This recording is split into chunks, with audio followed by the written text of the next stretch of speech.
Hello, everyone. Welcome to the Richest Men in Town podcast. I'm Mike Freeman, and along with my good friend and co-host Tyler Gould, we're excited to welcome you to our little podcast project. Tyler and I are just a couple of middle-aged husbands and dads driven to live our best lives. We want to be better every day, so here we'll be sitting down with great people. Not famous people, but great people that we admire, to learn their secret to living the rich life. Probably not the rich life you're thinking of. Our guests come in humbled and surprised at the invitation and hopefully leave feeling proud and grateful, realizing just how good they really have it. So pull up a chair, stay a while, and raise a glass with us as we toast our guests to the richest men in town. Thursday night, Tyler Gould, we just spent some time with one of your friends. How are you, man? Mike Freeman, it was fun tonight. I had a blast talking to Dave Voigtlaender. What a fun conversation. So Dave Voigtlaender takes us on a wild ride. We are at the candy shop. We are talking Germany foster and adoption. Yeah, we're all over the place. Share with our listeners here at the front some things that you're putting in your back pocket from our conversation with Dave.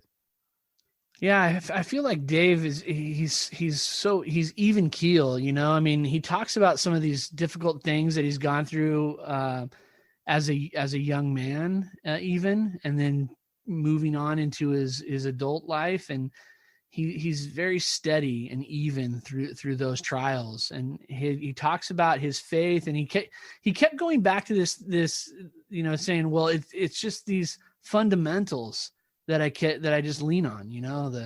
I read my scriptures, I say my prayers, I go to church, and you know. And he said, I know it sounds simple, but I think, you know, we know that there's something to be said about those basic ideas. And Dave is living proof of how they can get you through some tough times.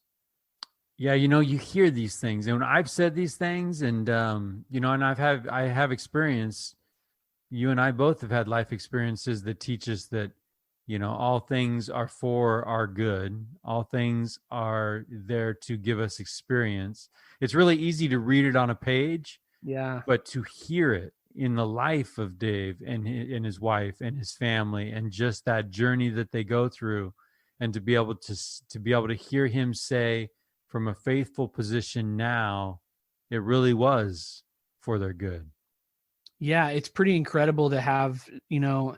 I think it's, you know, sometimes we go through those things and we think we can say, man, that was awful. And sometimes we just choose to block those things out of our mind, right? Like that, I don't even want to recall that moment because it was awful. But Dave really has this ability to kind of reflect on some of those things that were really tough and say, yeah, but I'm better for it, you know. And that's not an easy thing to do. But I think that one of the things I learned from Dave tonight is that attitude.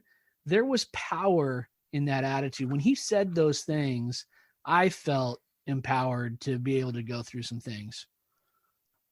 Yeah, he talks about that concept of a spiritual rebound. Yeah. And how that good news of the gospel is there for folks wherever they're at. Right? Salvation is where you fell, right? Forgiveness is where you fell. And I can appreciate that. He talks about love at first sight. Yeah. We got a love at first sight story. Within 3 weeks, they're looking at rings. Okay. I'm going to be a spoiler here and be giving stuff away. I mean, I really loved the conversation though that we had with Dave. Two things. Number one, this is our second consecutive episode that deals extensively in the adoption world. Yeah. And you and I are scratching our heads like, that's interesting, right? Yeah. We know a couple of folks. We put a couple of episodes together. They just happen to be back to back. They just happen to be about adoption. And then Dave drops at the end of our episode tonight. What is November?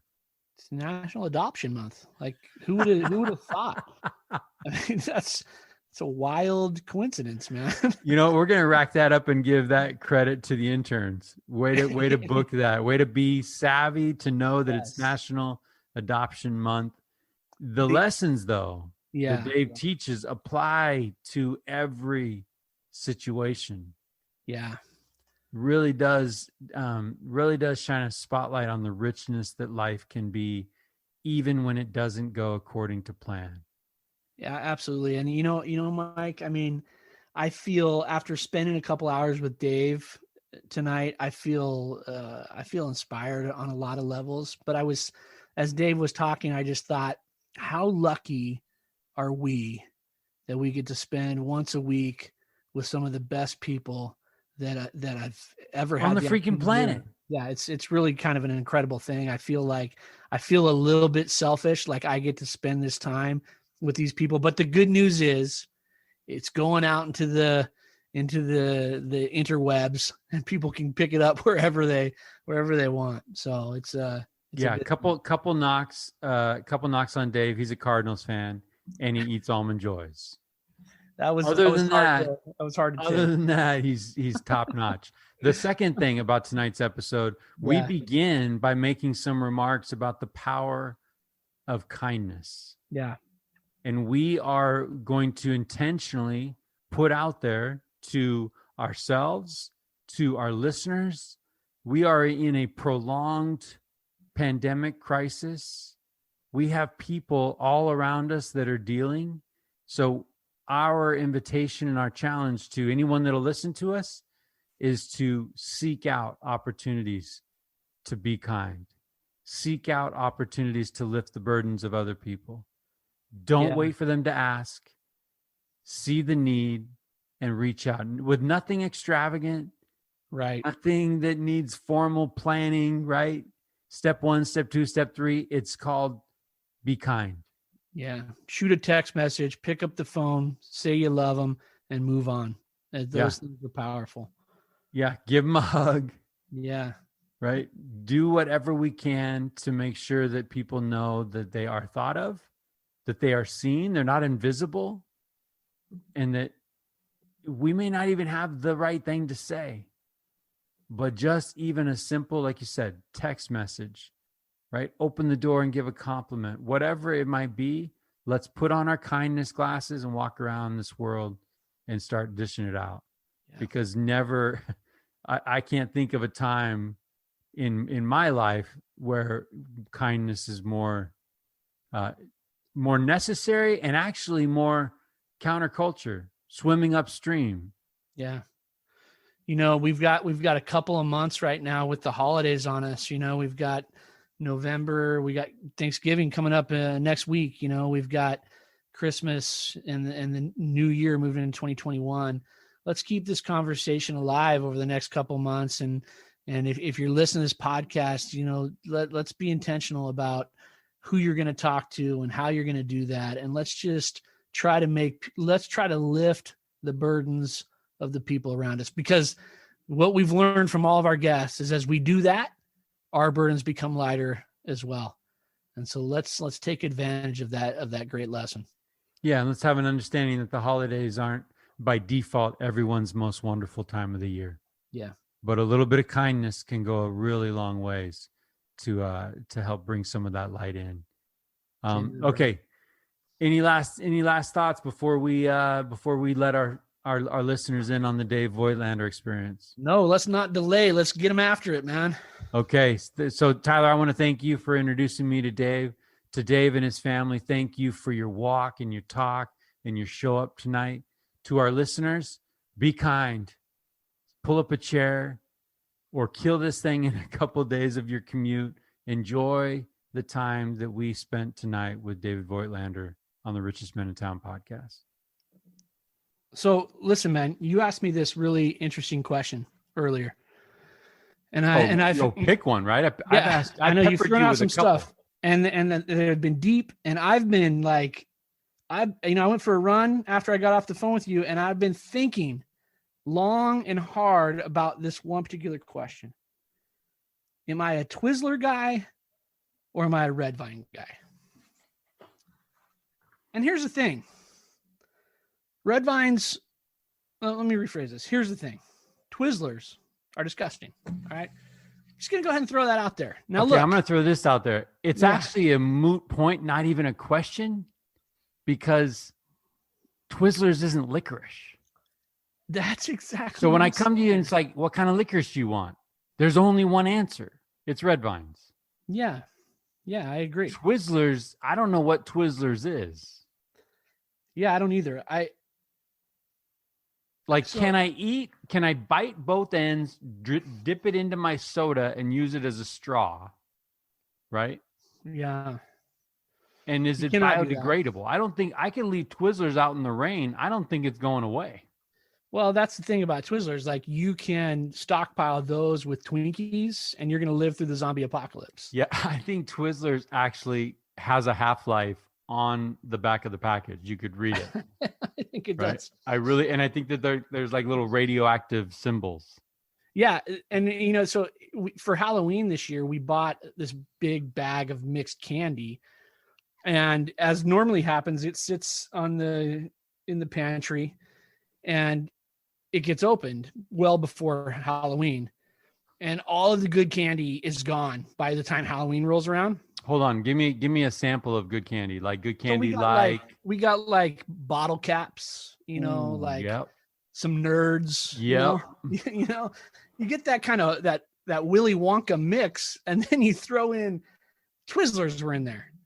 But by the time Halloween rolls around, we've got nothing but Twizzlers left. Only Twizzlers and banana Laffy Taffy. Twizzlers, banana, and a few Chico sticks, right? Easy. Whoa. Easy. So I'm thinking, you know what? It's fine. I'm going to pawn off this nasty mess on every person that comes to my door and hope that I don't get egged in the next, few weeks. And the reality is, due to the COVID Halloween that we just celebrated, I had 2 trick-or-treaters. I had 4. My neighborhood is crawling with kids every Halloween. I mean, look, Mike, one Halloween, all right, a few years ago, I'm walking down the street with my kids. And this is several years because Quinn was pretty small. He's dressed up as a werewolf. And we're walking up the street to trick-or-treating. And it's mob scene, man. There's families and kids everywhere. And I see all these kids and I grab my kid's hand and I'm like, oh, come on, man. We're going this way. Wrong werewolf, dude. Whoa. Yeah. So that's how how packed it gets. Man. So did the kid walk by your house and tell his mom, that's the guy who grabbed me? Luckily, I think I was dressed up as something as well. So I made my way. I let Hopefully go. not a clown. You weren't a clown. No. Hopefully not a police officer, right? There's just No. a couple things you don't want to be dressed up as you're grabbing a kid. Yeah. And no, he fought me a little bit, man. So,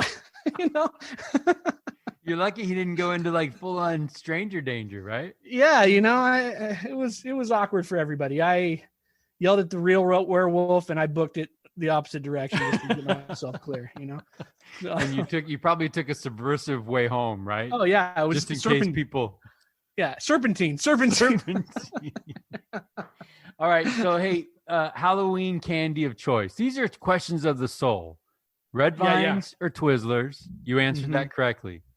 Halloween candy of choice. First of all, are you going chocolatey or are you going fruity? Well, typically, I'm a fruity dessert guy. I go that way almost every time. Yep. But when it comes down to candy, like bottle caps, nerds, I'm in for those. Those are all things Wonka. Yeah, my dentist is listening to this right now, going, "This is exactly why I chose this occupation." Right? Okay. But at our age, you have exerted some control, and you suck on them before you chew on them. Oh no, I crunch straight through. Oh. I like to crunch it up into a nice wonky paste. Do you have to keep track of what side your crown is on so you don't get into it? You got to be rotating, man. You got to be rotating. If not, you're in deep trouble, man. Okay. Hey, so I also I'm with you.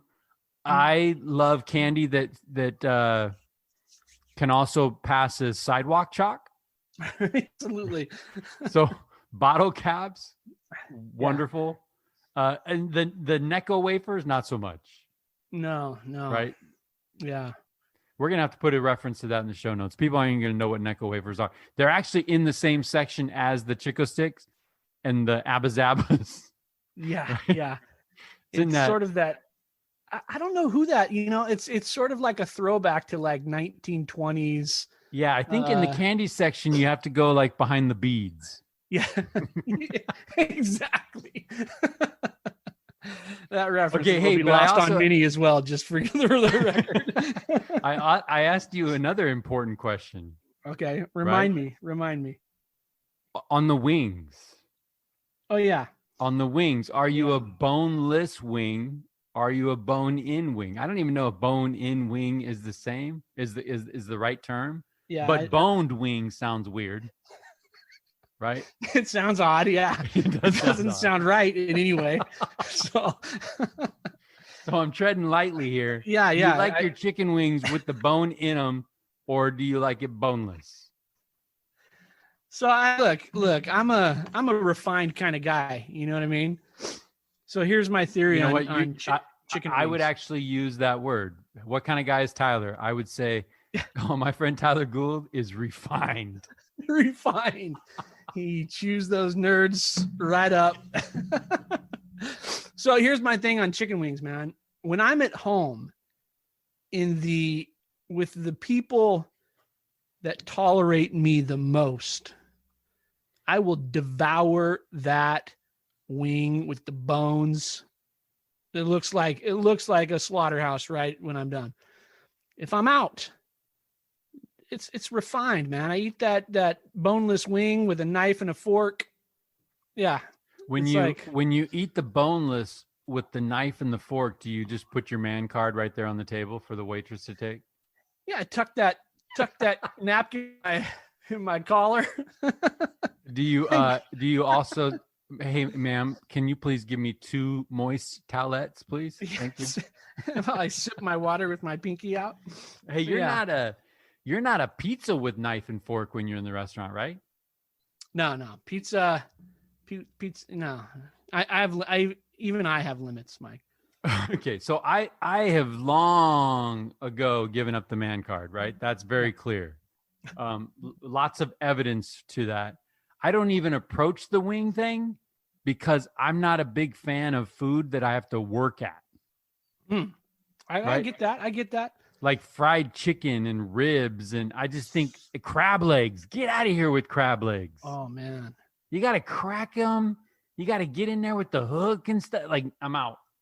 I like an element of a workout and like a puzzle to my food. Like, because I'm a sweater, dude. I'm a sweater, right? So if I'm sitting there and I'm eating crab legs, and it's going to be a problem because I eat with the intent to get full. If I'm working and I'm sweating, I'm never going to get full because I'm burning. You know what I'm saying? I'm burning stuff, and it's just it's a futile experiment. But I kind of like that, that idea that while you're eating, you're actually burning major calories while you're eating. You're just sweating it off as it's going into your gullet. I like that. I think that might work maybe when I was 25. I don't think anything's really burning off me these days. No, that's very true. Although I do have to tell you, a funny thing happened to the scale now. So me and my scale have an interesting relationship, right? I don't really use it very much. Yeah. I hate it, actually. But now I've noticed that when I step on it in the morning, and it gives me a number. And I'm like, you know what? I don't like that number. So I step off of it and lift it off the ground and put it back down to reset. Step on it, 5 pounds less. Oh, that's nice. Does it like get 5 pounds less every morning? Every time. So I'm just going to throw a number out. Let's say you started at like 200. Let's just throw that out there, right? Oh, that was okay. I'm helping. Ronald Reagan was president. You're at 200. You lift it up, you set it down, you're at 195. The next morning when you step on that, are you at 195? Oh, no. It's always the same game. Oh, so it's the same trick every morning. Same trick. I like that. And every once in a while, it'll rebel against me, and I'll cuss and wake up my wife. And there it is. And she doesn't even really she knows exactly what's going on. She's like, but I've learned a long time ago that my happiness is not subject to a number displayed on a scale. That's a George Bailey lesson, Tyler Gould. My happiness is not subject to consequences. Well, that would be a consequence inside my control, right? My circle of influence. But you know what? I got bigger fish to fry than a number on a scale. Yeah. I am working on stuff. I know you are. Right? Yeah. We got our 10 miles per week. Yeah. And I'm averaging like a 6. Hey, you got to start, you got to start somewhere. That's all it is. Oh, but I think the phrase is, I think Thomas Monson's famous phrase is finishers wanted, not starters wanted. Yeah. Right? Finishers wanted in the kingdom. We want people that are going to endure, they're going to finish, that are going to do what they said they're going to do. And we actually spend a lot of time, Tyler Gould, talking on the show about things we're going to do. Absolutely. So I think every once in a while, it's good to be able to circle the wagons and say, hey, how are we doing with this thing? Right? Hey, I agree. Mike, how's your cholesterol?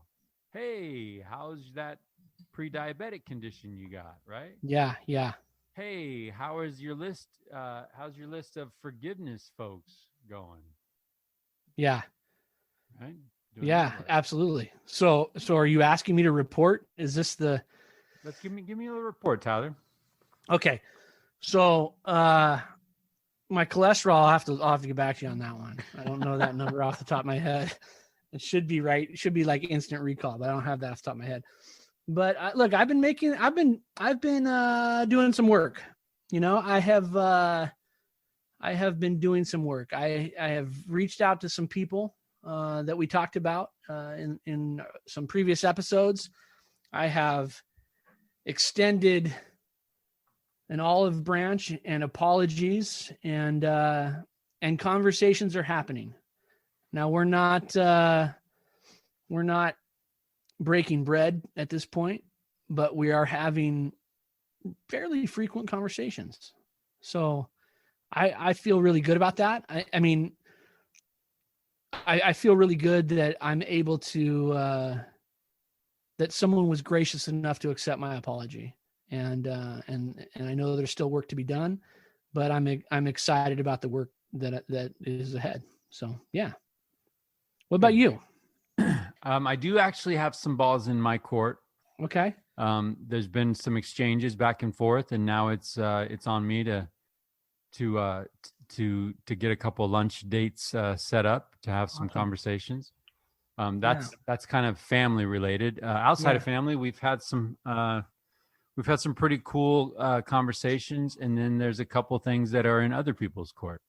Yeah. That they're stewing on.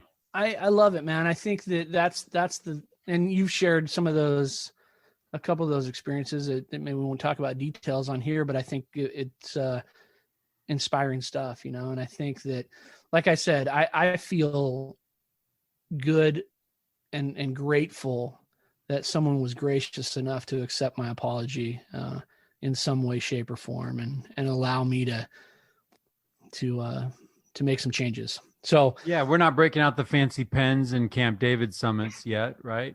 Yeah. But I think the idea is that we're intentional about understanding that tomorrow's not promised, and that we're trying to do everything that we can to at least let people know our heart, and then maybe folks can find it in them to give us a little grace. Yeah, I agree. Let me can I share something with you? And I shared this with you earlier, but I want to read this quote because I had the great pleasure on Sunday to speak in a ward here in the state. I actually got to go in person. It was pretty fun. Yeah, man. It was outside. It was fun, man. There's a little outdoor with the YSA and I got to talk about some things, but I YSA would be young single adults. Thank you for clarifying. That's important. Some people are like, he left out the M and the C. I don't know what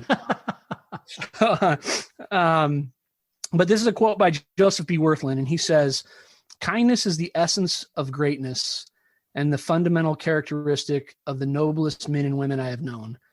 Kindness is a passport that opens doors and fashions friends. It softens hearts and molds relationships that can last lifetimes. Kind words not only lift our spirits in the moment they are given, but they can linger with us over the years.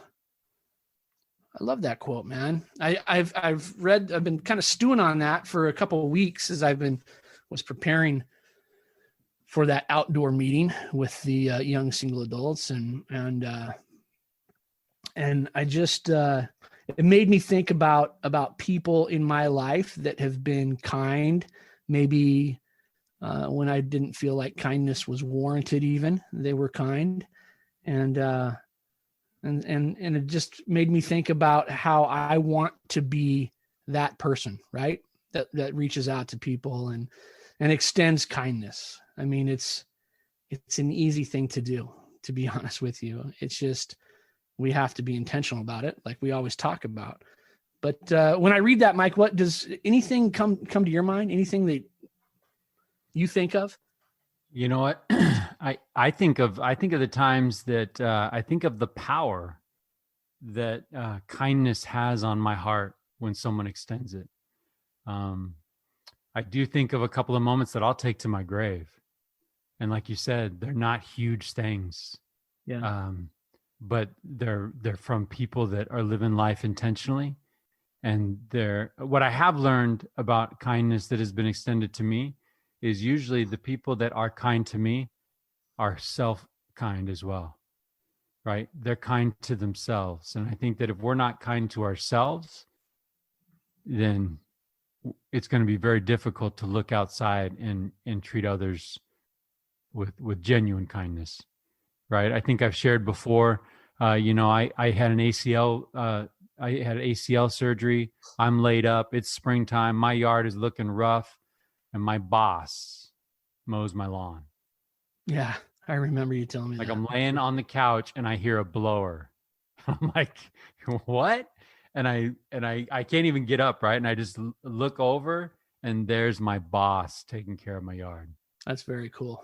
Very cool. Yeah, Frank Adelman, props to you. Yeah. Kindness. That's great, man. Yeah, I love it, and I think that I would love. Here's the thing. I've been thinking about this a lot lately. This time of year is when we all kind of get the warm and fuzzies, and we feel like, hey, we should be nicer to people. We're thankful. We have Christmas or the whatever other holidays, Hanukkah coming up that we celebrate, right? And those things are kind of on our minds. I would love it, Mike, if you and I can take some time over the next few weeks and just be thinking about people and giving them a call, shoot them a text. Let's reach out to people around us and see what we can do to be kind. Hey, I don't want to take away your magic. Yeah. But could you share with our listeners what you do on Sunday morning? Yeah. So Sunday mornings are good mornings, right? I get up, my house is very sleepy on Sunday mornings. So I have time to myself. So I typically get up on Sunday mornings. I, read my scriptures and do a little personal study. And I like to sit down and just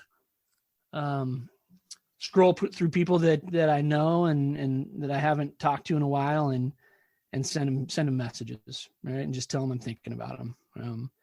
I think it's important to, I don't think people hear it enough, how important they are to other people. And I know a text message isn't much, but it's something, and I'm always appreciative when someone reaches out and says, hey, Tyler, thinking about you. I mean, and it doesn't have to be a lot, man. Maybe it's a memory, right? Or, hey, I remember that I was just thinking about that time the other day when you did that thing. And I was just thinking about the way that you always are this for that person, right? I mean, I think that if you could do something like that, I wrote a handwritten note the other day. It's a big deal. And dropped it in a box. It's a big deal. And I got a huge email back just saying, wow, thank you. And I've actually, so I don't know if you remember Stephen Covey's 4 quadrants. Mm-hmm. And quadrant 1 would be urgent, important. And those are the things that kind of dominate. And quadrant 3 is not urgent or urgent, not important. Yeah. I've actually started a little practice at work. Valerie Jenkins is one of my assistants at work. Shout out to Valerie. The last question she asks me in our daily huddle is, hey, Mike, what's a quadrant 2 task you have today? What's a not urgent but important task that you have? And that's where kindness lands. Yeah. Right? Kindness lands like, hey, I'm thinking about that person. I'm going to shoot that person a phone call. Hey, I'm going to buy that guy a Starbucks, right? Or I'm going to write a thank you note to this person. Yeah. And I think that, but it does require some carved out time. I love your Sunday practice. And I think that really is important. And I think that the Spirit kind of leads you in that. Right? For sure. Yeah. I mean, those names of those people are going to come to you, and it's at the right time, at the right place.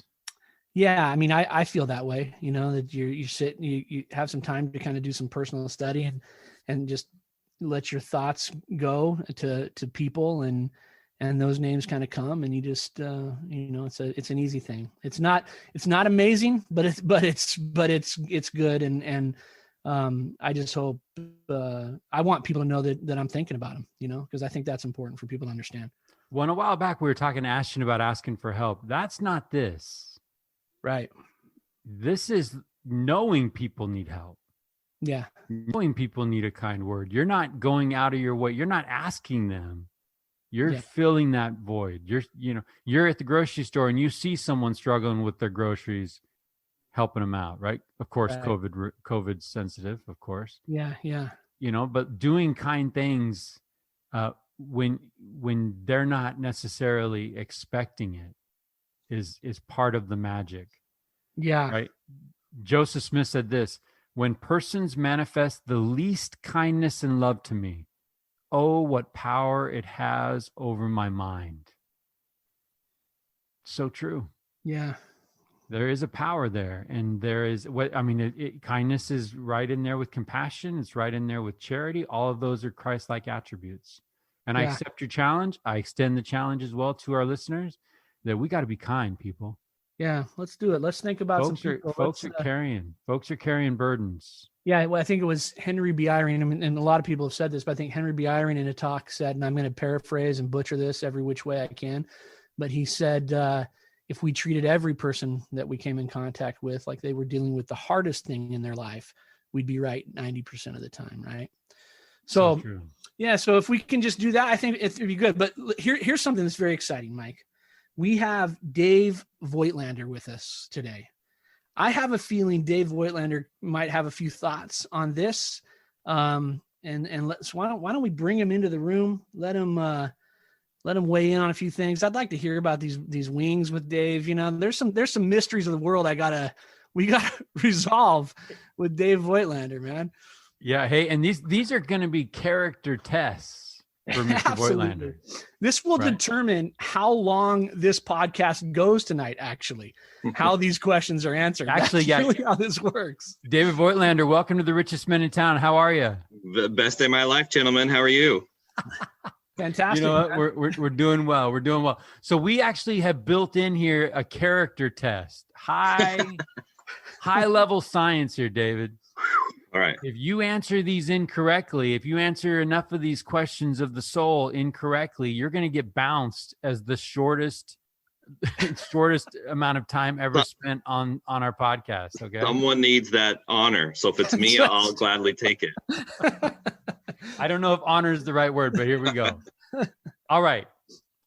You are rating your kids' Halloween candy stash.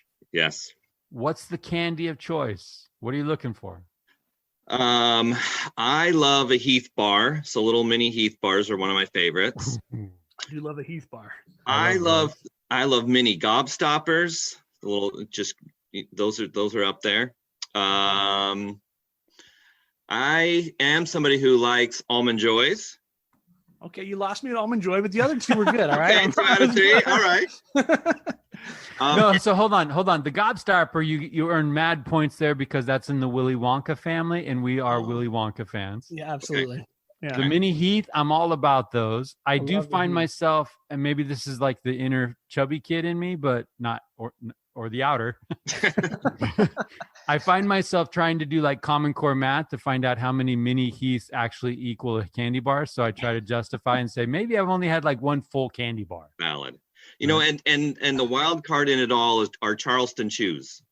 Oh, interesting. Ooh. Interesting. I just rediscovered those just in the candy aisle. So shame on me, just grabbing the they're like big old, like foot long bars, super thin. I remember them just from like Little League Baseball and just growing up, and I forgot how wonderful they are. And now, my wife do you freeze those bad boys? I don't do the freezing thing. No. Well, you have to freeze the Abba Zaba. You freeze the Abba Zaba, then you can break it into shards and you go for it. No, hold on. Two things. Number one, Charleston Chew would be in that Abba Zaba kind of weird section of the candy. Yeah, it's the Necco wafers right next to it. The Necco wafers. The other thing is when you freeze the Abba Zaba, you lose the lesson. Which is your fillings comes directly out of your head. Abba Zaba is a fantastic, and this is okay. The family part of the program might have to stop right now. But if you ever wanted to develop your kissing skills, Abba Zaba and cleaning that peanut butter out of that taffy, that and maraschino cherry stems, it does it. That is, those are skills that, man, I hate to. I am glad that I came into the call with the heavy topics. Thank you. No, hey, Dave Voigtlaender, we're not done. We're not done.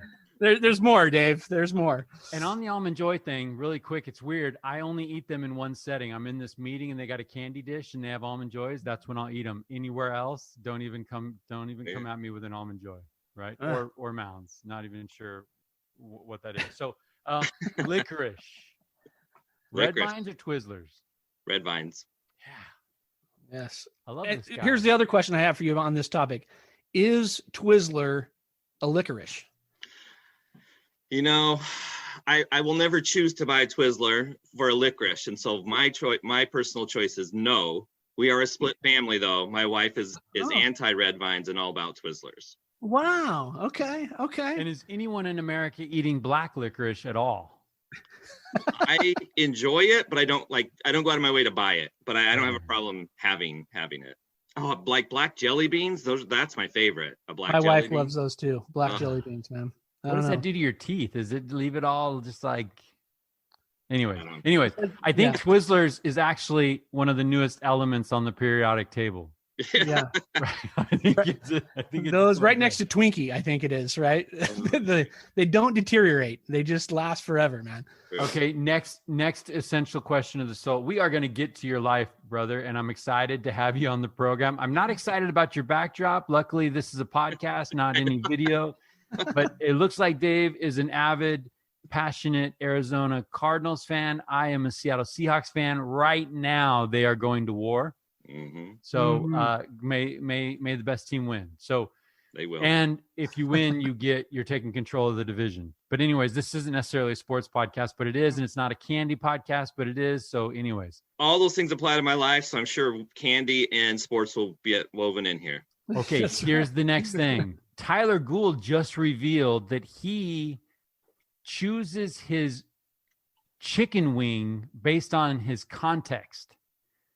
Are you a wing in or a boneless? Oh, wing in guy? Okay. In all settings, wing in. Yeah.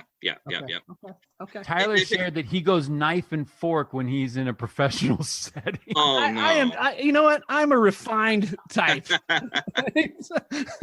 This is the challenging one in our home too. I'm all about wings. I've gotten a couple of the kids to be all about it, but my wife is anti-wings. She'll eat it if I make it, but she's not a wing fan. Now you're coming from the greater Portland area. Do you have a Buffalo Wild Wings, or do you have a wing stop, or what do you got? I'm sure we do, but I'm just all about cooking them up on the barbecue and slathering with my own different sauces. Trying out different things. Now, we need to have Dave join us in San Diego for a live session. I did quite a bit in San Diego too. It was so good. Dave, are you a grill master guy?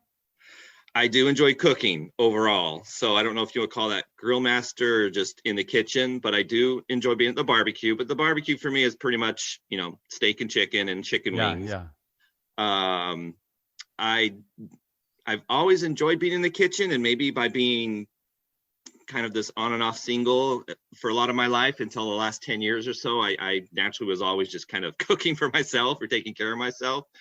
And I find great joy. It's probably, I'm not a chef by any means, but I am someone who I find great joy when the family's sitting around and I've prepared dinner and I see that they like it and they eat it. It's just really satisfying.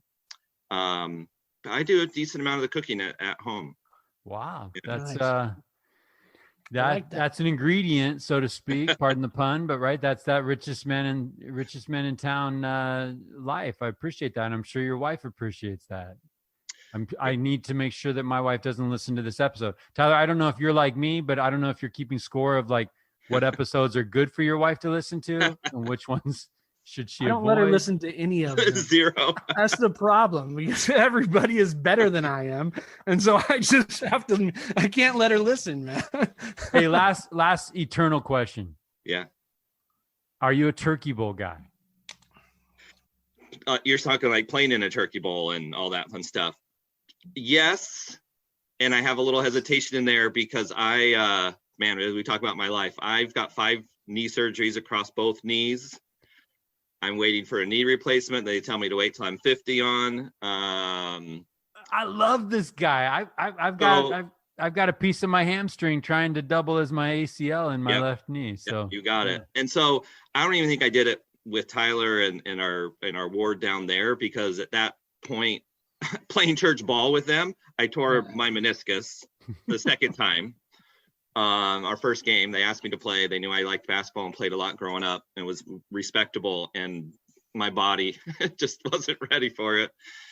So yes, I like turkey bowls. I've played in them. I just probably stopped playing in them 8 or 10 years ago because my body just, when I hit 40, it was done.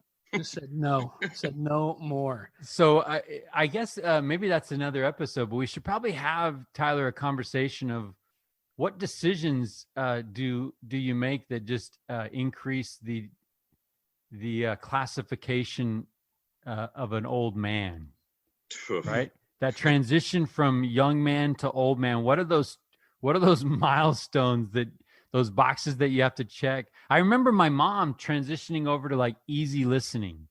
Yep. Right? Easy listening. Is that part of it?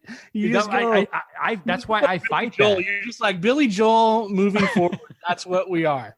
I haven't gone into that. However, I did catch myself with me, with my wife, with my team at work, acknowledging that I was so riveted by the election and the coverage. And maybe that's because it was a very, it was just in our face anyway. Right. But I'm like, man, I'm my dad. I'm watching Fox and CNN and doing it all, and I'm just like, this does not feel right. This doesn't feel right. Yeah, we should probably have it. So Tyler, if you ever get in my car and like Neil Diamond Coming to America's on, I need an intervention, right? Like that's a sign. Look, I gotta be honest. That's only good one time a year, 4th of July. That's about it. I'm all over the place on music. I could listen to all kinds of stuff. So I'm sure I've got playlists that got Neil Diamond in it. In fact, I know I do. I'll be guilty too. It's one of those, if one of those guilty things like, hey, what's on your phone, your iPod back in the day? Yeah. You would be probably, I think a lot of people would be surprised at the spectrum of music I have. So I hear you. I have appreciation for just about everything. I mean, too. Everything. Yeah. So Dave, as you can see, we were a little bit all over the place. We did tackle one somewhat heady subject of kindness. And we were talking about the power of kindness over our hearts and our minds when acts of kindness are demonstrated to us. Can you think of a time when kindness was extended to you that provided you a lasting memory? What's the nicest thing that anyone's ever done for you, Dave? Wow, ever done? You catch me thinking pretty deep on that one. I have one that's recent. I don't know if I can say it's the nicest, but it maybe was a very recent one, and it was a very, very timely moment. We were pretty weighty topic, and we can definitely hit on it. But about a year and a half ago, we took in my brother-in-law, who was living in Spokane, We had just again been in Portland for about 6 months. My wife just has the biggest heart known to man. And he was having some issues. He's bipolar and some concerns. We brought him to our home. Fortunately, 3 or 4 months later, he committed suicide in our home. And there was it kind of caught us off guard in a lot of things. We were just kind of recovering from the move. And even though our company paid for it, there's always still more money and stuff for a move and outlay and expenses. And I can't remember how it happened, but one of my sisters, I have triplet sisters, and Debbie just kind of out of the blue just said she was thinking of us and never have really asked for money. And randomly she just said, I feel like I need to Venmo you like $400 or $500. And I would usually say no to something like that. Just again, pride or like, no. And I accepted it. And it was just one of the most timely, thoughtful moments. I don't know if, so it's just something that kind of hit at the right moment. It was the right timing for it. And, just appreciated it. I love that, man. Yeah. I'm sorry to hear about your brother-in-law. That's got to be some trauma that your family is probably still processing through. A little bit. Yeah. If you're talking about getting into weighty stuff, I it's therapeutic for me because, when we got home, I'm the one who discovered what had happened, and I won't go into too much detail. I don't have a problem talking about it. I don't know about potentially you guys or audience. I'll be a little guarded with it, but let's just say when I opened the door, I could see something that I was going to cause me to be in a little bit of shock. And so as I opened the door and saw what I saw, Crease and my wife was kind of getting the kids out of the minivan, and one was right by me. My first thing was stop her so she doesn't walk into this and see this. However, as I was yelling to Creasa that, hey, Jake is dead, I believe she peeked in as well, and she started to get emotional. I'm emotional. We're calling 911. My wife runs in there. And so I would say for the next easily 6 months, maybe I'm pushing a year, any setting I was in, just the element of surprise was I always felt like there was an element of surprise. Literally I would push the door open at the restroom at work, and I'd have a little anxiety, like what was going to be behind this door. Walk in every day and see kind of right there in our foyer, nothing, but that anxiety every day. And it went on. I was always very honest with people and just said, yeah, I've definitely got some PTSD from walking into it and uncovering it and seeing it and just being a part of it. I think, work, and a lot of people are super supportive. And so, yeah, we all dealt with it. It led to us moving. We only moved 2 streets away, but there was a point in February of this year, we just said, okay, I think something's lined up with us to buy a home. We were just renting from when we moved up here, but it was, we closed on a home, but also we're still paying 6 months of rent. So double dipping that, that's how much it was just time to kind of leave the home. Wow. But yeah, we've processed it. We've had the girls and everyone, talk about it and make sure they are okay with it and do our best to kind of spin it positive, meaning his life, not positive that moment, but it still keeps up in conversations here and there. Yeah. Can I, Tyler, this subject is kind of near and dear to me. I try to use this little platform to be as informative as I can on the subject. It is the second leading cause of teenage death. Mm-hmm. It is 122 people commit suicide every day in this country. For every one suicide, there's 4 attempts. So a quick acronym. Recently went through some training. We want to we want to take note. We want to ask them and use the word. We're going to ask them if they're thinking about committing suicide, not ending things or giving up. No, you want to use the term. You want to convey that is a very serious thing and that you're concerned for them, and you want to connect them with help right then, right there. Hotline, whatever it might be. So take note, ask using the word, state its seriousness, connect them. to support and to help. That's great. Dave, thanks for jumping right in. And Yeah, it feels sorry, weird to talk Mike, trivial and then talk heavy like that. Yeah, but that's the show. In the spirit of Debbie, right, who sent Dave, you sent you that text. You know, Mike and I were talking about this too before you came in, about, you know, just being more intentional about reaching out to people. You know, I think that, you know, it's the holiday season, right? Everyone is a little bit more willing, right, to kind of try to help people out. And I think that if we could all be more like Debbie and just be thinking about people and be willing to shoot a text off and say, hey, I'm thinking about you. I love you. I miss you, or whatever it is. Right. I think that there's good to be done there, even just there. You know, so Mike and I are taking up that challenge to be more intentional about thinking about other people and shooting off messages when we think about them. And we're challenging our listeners to do the same thing. I mean, let's be a force for letting people know that they have something positive in their life. Even if because look, the reality is most people aren't going to come out and tell us I'm struggling, right? They're going to come and see you. You're going to ask them how they're doing. They're going to say, I'm fine.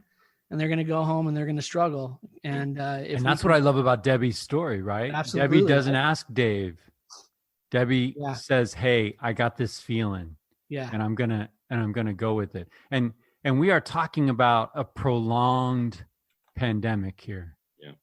What was in March, and we thought maybe it might take away a summer, is now prolonged and extending into holidays and taking away people's holiday plans. And so as this mounts, you can imagine the strain that people are under, whether it's emotional, whether it's fear of them getting sick, of loved ones getting sick. Maybe they have had it impact their home and loved ones have gotten sick. 250,000 people have died in this country, right? And here we are in November, at the end of November. So, we talk about this podcast, and, Tyler and I kind of joke, delusions of grandeur maybe, but when people say, hey, what is Richest Men in Town all about? We say, it's not a podcast, it's a movement. Mm-hmm. How great would it be to use this little voice that we have, this little megaphone, to get people to engage in a movement of kindness? Agreed. Spontaneous, unplanned kindness. So Dave, we extend that same invitation to you and I know Dave, I know you, and you are always thinking about people, and I appreciate that about you. So we extend that same invitation though to reach out and just try to lift someone, and be intentional about it. But hey, we covered a lot, man. Yeah, but you know what? What's so crazy is this.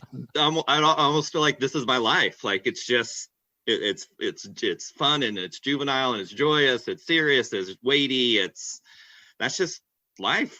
That's exactly like this is super comfortable for me, and kind of the range of emotions and things we already talked about. Yeah, and it's funny. I think that right. I think that we can have those kind of conversations because look, I've got to know if people are Twizzler or Red Vine fans. Yeah. I guess that's like key, right? What are you? Did we establish this? I'm a Red Vine. We are all Red Vines. Yeah. Right. Okay. We're going to change the name of the show to Red Vines. But if I'm out with Tyler, if I'm out with Tyler Gould and he takes a fork and a knife to a chicken wing, I'm standing up and I'm leaving. Yeah, I agree. I will not chase you out because I am refined. Don't put a napkin in your shirt or anything. Just get down, get those hands in there. Let's go. Hey, can I ask one question to Tyler, one question to Dave? First question, Tyler. Why Dave Voigtlaender? This is your program, right? You know what this program's all about. We love ourselves some George Bailey and It's a Wonderful Life, and we're trying to live the best lives we can. So Tyler and I are eyes open, trying to live our life, looking for folks around us. What about Dave Voigtlaender, Tyler, made you think of him in this show? I mean, aside from being a Red Vines guy, there's some other things there, but I think just in our conversation that we just had, right? I've known Dave for a little while, mostly in church settings. We've duffed a few golf balls together as well. Wait. Who's better? Oh, he's way better. I'm very famous. Thanks, Dave. Did you pay him to say that? Yeah, I did. Yeah. But I think that there's some, just what I do know about Dave. I know that his heart is pure, and he is always thinking about people. I had a chance to serve with him in different capacities, and I just was always impressed with his desire to help people and make people better around him. That's one. And two, there's depth to Dave that I don't know about, and that's one of the reasons I'm really excited to have Dave on the show, Dave, because we get to know people and we get to love people, but one of the reasons I love Dave is because I've always known there's depth there that I haven't had a chance to experience, and so I'm excited about tonight. Okay, cool. So Dave, the question to you is, when Tyler reaches out to you and says, "Hey, I got this podcast," there's like 1 million podcasts in the world. It seems like all the cool kids have a podcast nowadays. But Tyler reaches out to you and says, "I got this podcast and it's called The Richest Men in Town, and I want you." Yeah. What thoughts go through your head? Yeah, I mean, I've been a follower and listener of it, so it didn't come as a surprise as far as knowing about your guys' program and what you were doing. Because we appreciate your support. Yeah, I stand by it and support it for sure. I think it's one of those, like, okay, really, like, I've heard multiple people that I know, and they are far superior in sharing a story. They have way more to offer, way more to give. And I just live in my normal life, and what could be so interesting? And of course there's nerves and anxiety that kind of come along with it. And yet I mean, really said those things in jest, because I was looking forward to the opportunity. I think even as much as I may say those things, I do believe that we all have something to learn and share from each other. And whether it's us three talking or a handful of people or dozens or hundreds of people listening to this eventually, like, somewhere I'm hoping, something I say, it sparks a great conversation or learning with you two, and I'm expecting the same back in return. And so, I mean, who am I to say no to an opportunity? You know what? Possibly millions, Dave. Right. Let's just throw that out there. Let's just throw that out there to the universe and see what happens. Okay, right? I like the it. Accumulation throughout the years is bound to get going to be right? It is forever, right? And it is kind of a cool legacy. So talk to me. You got some kids, sounds like. So how about some names and ages? Yeah, we've got James, who's 8. We've got Annabelle, who goes by Bella, who is 7, just as of a week or two ago. Wow. And then we have Jasmine, who is 6. We call her JJ. So we have got 6, 7, and 8. Stacked. Wow. I love that, man. There is a moment in time where the two girls, JJ and Bella, are the same age. They're only 7 months apart, and there's obviously a story behind all that. So that's fun because they don't look at all alike. One, JJ's dark hair, brunette, a little more olive skin, and Bella's just, white. You put her in the sun for a minute and she's burned, and just blonde, kind of strawberry blonde hair. So it's interesting when we tell people they're sisters, they're the same age for those handful of months in a year, or are they twins? And we're like, no, they're 7 months apart. And we just get the crazy look, like, okay, how is this happening? Because we haven't told them maybe our story, but so there are pseudo twins a little bit. They're not really twins, but we kind of act like it. That's exciting, man. I mean, we do want to get into your family and sort of the story there, but let's rewind a little bit and let's kind of start with mom and dad growing up with your siblings, and tell us a little bit about your background and your story as a young man. Yeah. So I'll start with me, and we can touch my parents too in some respects, because there's a whole story to that. I was born in Salt Lake City, Utah. I am the youngest of 7. All the girls in my family are multiples. So I have twin sisters and triplet sisters. Wow. And then I have a brother and I. So the boys, they only needed 2 of us to equivalent to 5 girls, basically. I would say a very normal, typical household. Mom, maybe old-fashioned in some regards, although I'm living an old-fashioned life, and with my mom stayed home with the kids. My dad worked, and it's kind of still how I operate, I guess, our family right now too. And all things seemed peachy and grand, and I had a great life. And honestly, at age of 12, I was blind. I was the only one who didn't see it coming, but I was a little blindsided by my parents getting a divorce. And I would say that transition into kind of the next 6 or so years was a whole different chapter of my life at that point. So I don't know where to go with there, because I would say I feel like there was one chapter of my life that was till like 12, and then after that my family life and things were very different from the first 12 years. Well, I want to hear about that, Dave. I want to hear about that transition point and kind of what that looked like, and why that looked so different for you. But can you talk about your mom and your dad and their influence and the impact they had on you as a young man? Yeah, absolutely. So my mom was born in an area that would now be considered Poland. It was East Prussia area. It's in Poland. So she eventually immigrated to the U.S., escaped communist reign, and got to West Germany, and then then immigrated to the U.S. In her early teens, I think even maybe a little younger, 10, 11, 12, somewhere in that range. My dad, very similar. He was born in East Germany, an area called Saxony, and he was actually a member of the church there. So my grandma was a convert, and they escaped.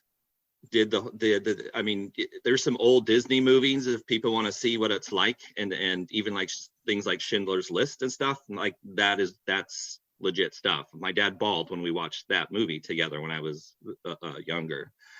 But he lived, they both have just really traumatic. Running for their lives. Yeah. Just going in the middle of the night, hiding in potato cellars and behind trains and under trains and in sewers and tunnels, like literally. And that whole scenario, they had what was on their back. That was all they had to just find, just to be free. And he escaped, around 10 years old, but then they were still in West Germany till about 12, and then they were able to immigrate to the U.S.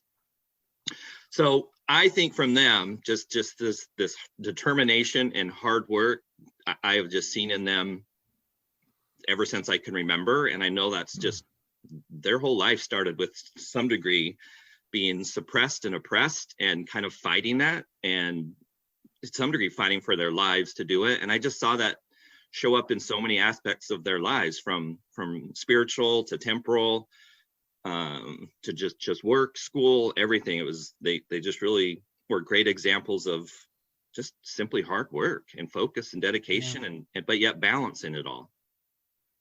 Wow. That's gotta be, just hearing you talk about that, right? It's like, you think, I think there's a lot of people that maybe listen to this that think that was, so long ago, right? And we're talking, your parents, one generation were escaping from that. That's just an incredible story. Yeah. And it's funny that you mentioned movies, because that's where my mind goes, right? Yeah, that's the things in movies. Yeah, right. And I'll have to double check me on this, but there's an old movie, and I believe it was a Disney movie called Night Crossing. And I think that is about some family and kind of their escape. And my parents would say that's not Hollywood. That is some real stuff that happens in some of those things. But I just can't say enough about them. I mean, my grandma, I've only known one grandparent, and that was my dad's mom, because I have no one else wanted to do what my parents did. Again, they were kids. So I only knew my grandma, my dad's mom, and he has a brother that's about a year and a half older, so my uncle. But her husband, my grandfather, I've never met. He escaped to West Germany and then was good. So they got divorced, and because that wasn't good enough for my grandma. They wanted to come to America still. And my mom, to some degree left an entire family. I've really hardly ever known my mom's side of the family. So yeah, absolutely. I take a little bit of, I guess, satisfaction or kind of coolness to myself of just going, yeah, we're the first generation Voigtlaenders in the US. Like we are starting cool. That legacy. Yeah, so cool. Can I ask this question? And again, I don't want to be insensitive, but I know that 12 years old is a pretty impressionable age. Mm-hmm. And I know that divorce, even under the best of circumstances, can create a crater in a young man's life, right? And just trying to get through those years. What did that do to you as a young man considering marriage, and what does that do to you now as a married man and dad? Yeah, never thought twice of it as about a negative impact to my own marriage, because I truly felt, that's my choice, my decision, and my attitude towards it, and it never impacted me. I've got divorced too, so maybe in some ways you could say, and my wife now has been divorced before we met. So okay, so hold on, let's back up. Right? Divorce has somehow followed. It's not followed me this time though. But let's back up and talk me through that. How did you meet your wife now? Yeah. I kind of went scattered on you for one sec. Let me jump back real quick to even like the 12-year-old one, because I want to almost like recognize and some really key people and moments of it. Yeah. I am definitely from 12 years to really 18-year-old, 19-year-old before a mission. I am truly an example of being raised by the village. So my mom and dad, my dad still lived close, but I lived with my mom. My brother and sisters were gone. My triplet sisters were like seniors in high school or coming close to it. So soon it was just me at the house. And so mom worked 2 jobs pretty much. I enjoyed the free reign, because really that is what it was. If I needed mom, make sure to leave her a note or catch her. She coming in from her job at midnight or something, or sometimes she did a night shift from 10 to 7 in the morning and catch before I head off to school. So I enjoyed the freedoms. But at the same time, they're my best friends and buddies. It was their moms who definitely were instrumental in my life. They shaped me to some degree just as much as my own family. My church leaders, especially when I got to be that 16 through 18-year age range, the priest quorum and the advisors, like, man, those guys kept me on the straight and narrow to some degree. Actually, not to some degree, a large degree. When did faith become? Go ahead. Do you remember the names of those leaders? Yep. Let me even go back to the moms. So one of the moms was Marcia Price. The other one is Kathy Geisemeyer. 2 of their sons are 2 of my best friends in the whole world. And then, specifically the priest quorum advisor I had, his name was John Cook. He passed away way too soon, right around the age of 60. And I think that was around 10 years ago. One of the most influential people in my life, for sure. Like sometimes it's hard to think if I would have taken some of the next steps after that, meaning worthiness and going on a mission and things, if it was not for him. You talk about the village, you talk about these parents and your priest quorum advisor. And what was their, how did they approach you? How did they get in to have that influence with you?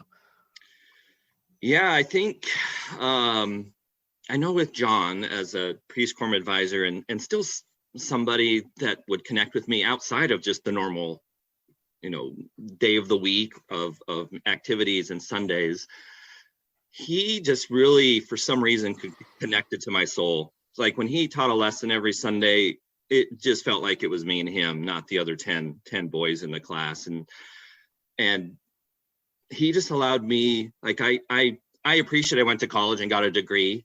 I feel like him allowing me to be the president, so to speak, of the quorum and really help run things and delegate. I feel I learned more things about leadership and I guess leading a team and people from those 2 years with him than I did in a 4-year degree. He was just impactful and temporal, and to me very much of a physical sense. Like he was wonderful. Yeah, I'm just wondering, sometimes we talk about the expected life, right? Living the expected life. And this is actually near and dear to me because my son just got in the car and drove off to his first meeting with the missionaries to help, right? And I'm wondering, is he doing that because that's what I expect him to do and he's trying to live up to that expectation? Or is this a real manifestation or, stepping out on his budding faith? And so, Tyler and I often sit here and we talk to folks about faith. And I just wonder, Dave, for you, where did it become your own? Right? Where was it your parents? And then there's a point or there's an event or there's an incident where you now are able to stand on your own in terms of faith in God. Yeah.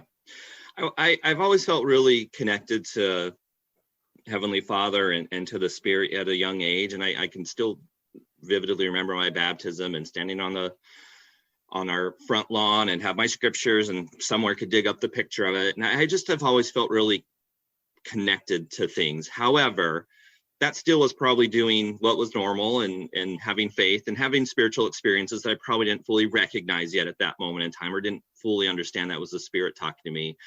So when it became turning 18 and definitely had a desire to go on a mission, like that was I was never not going to go on one.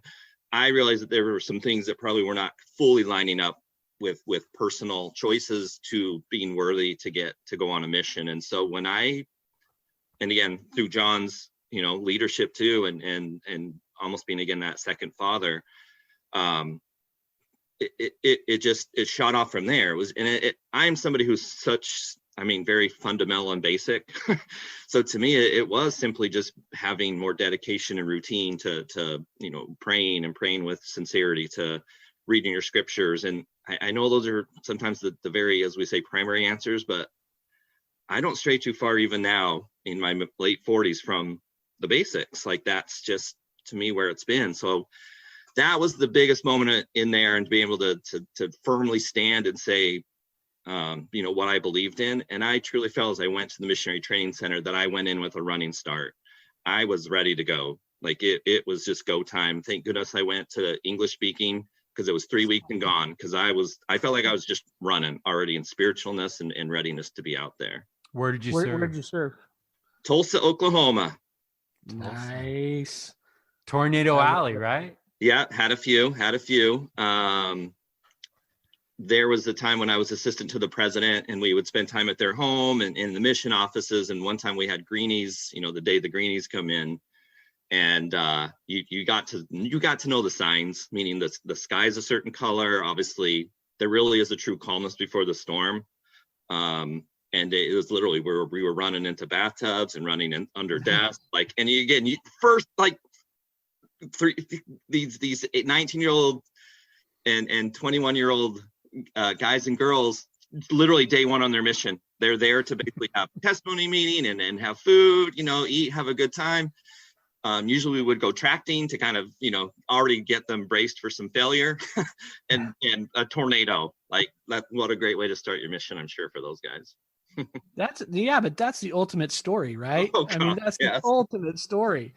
How was your mission? First day, tornado. That's tornado. Everything else was up after that. Yeah. That's right.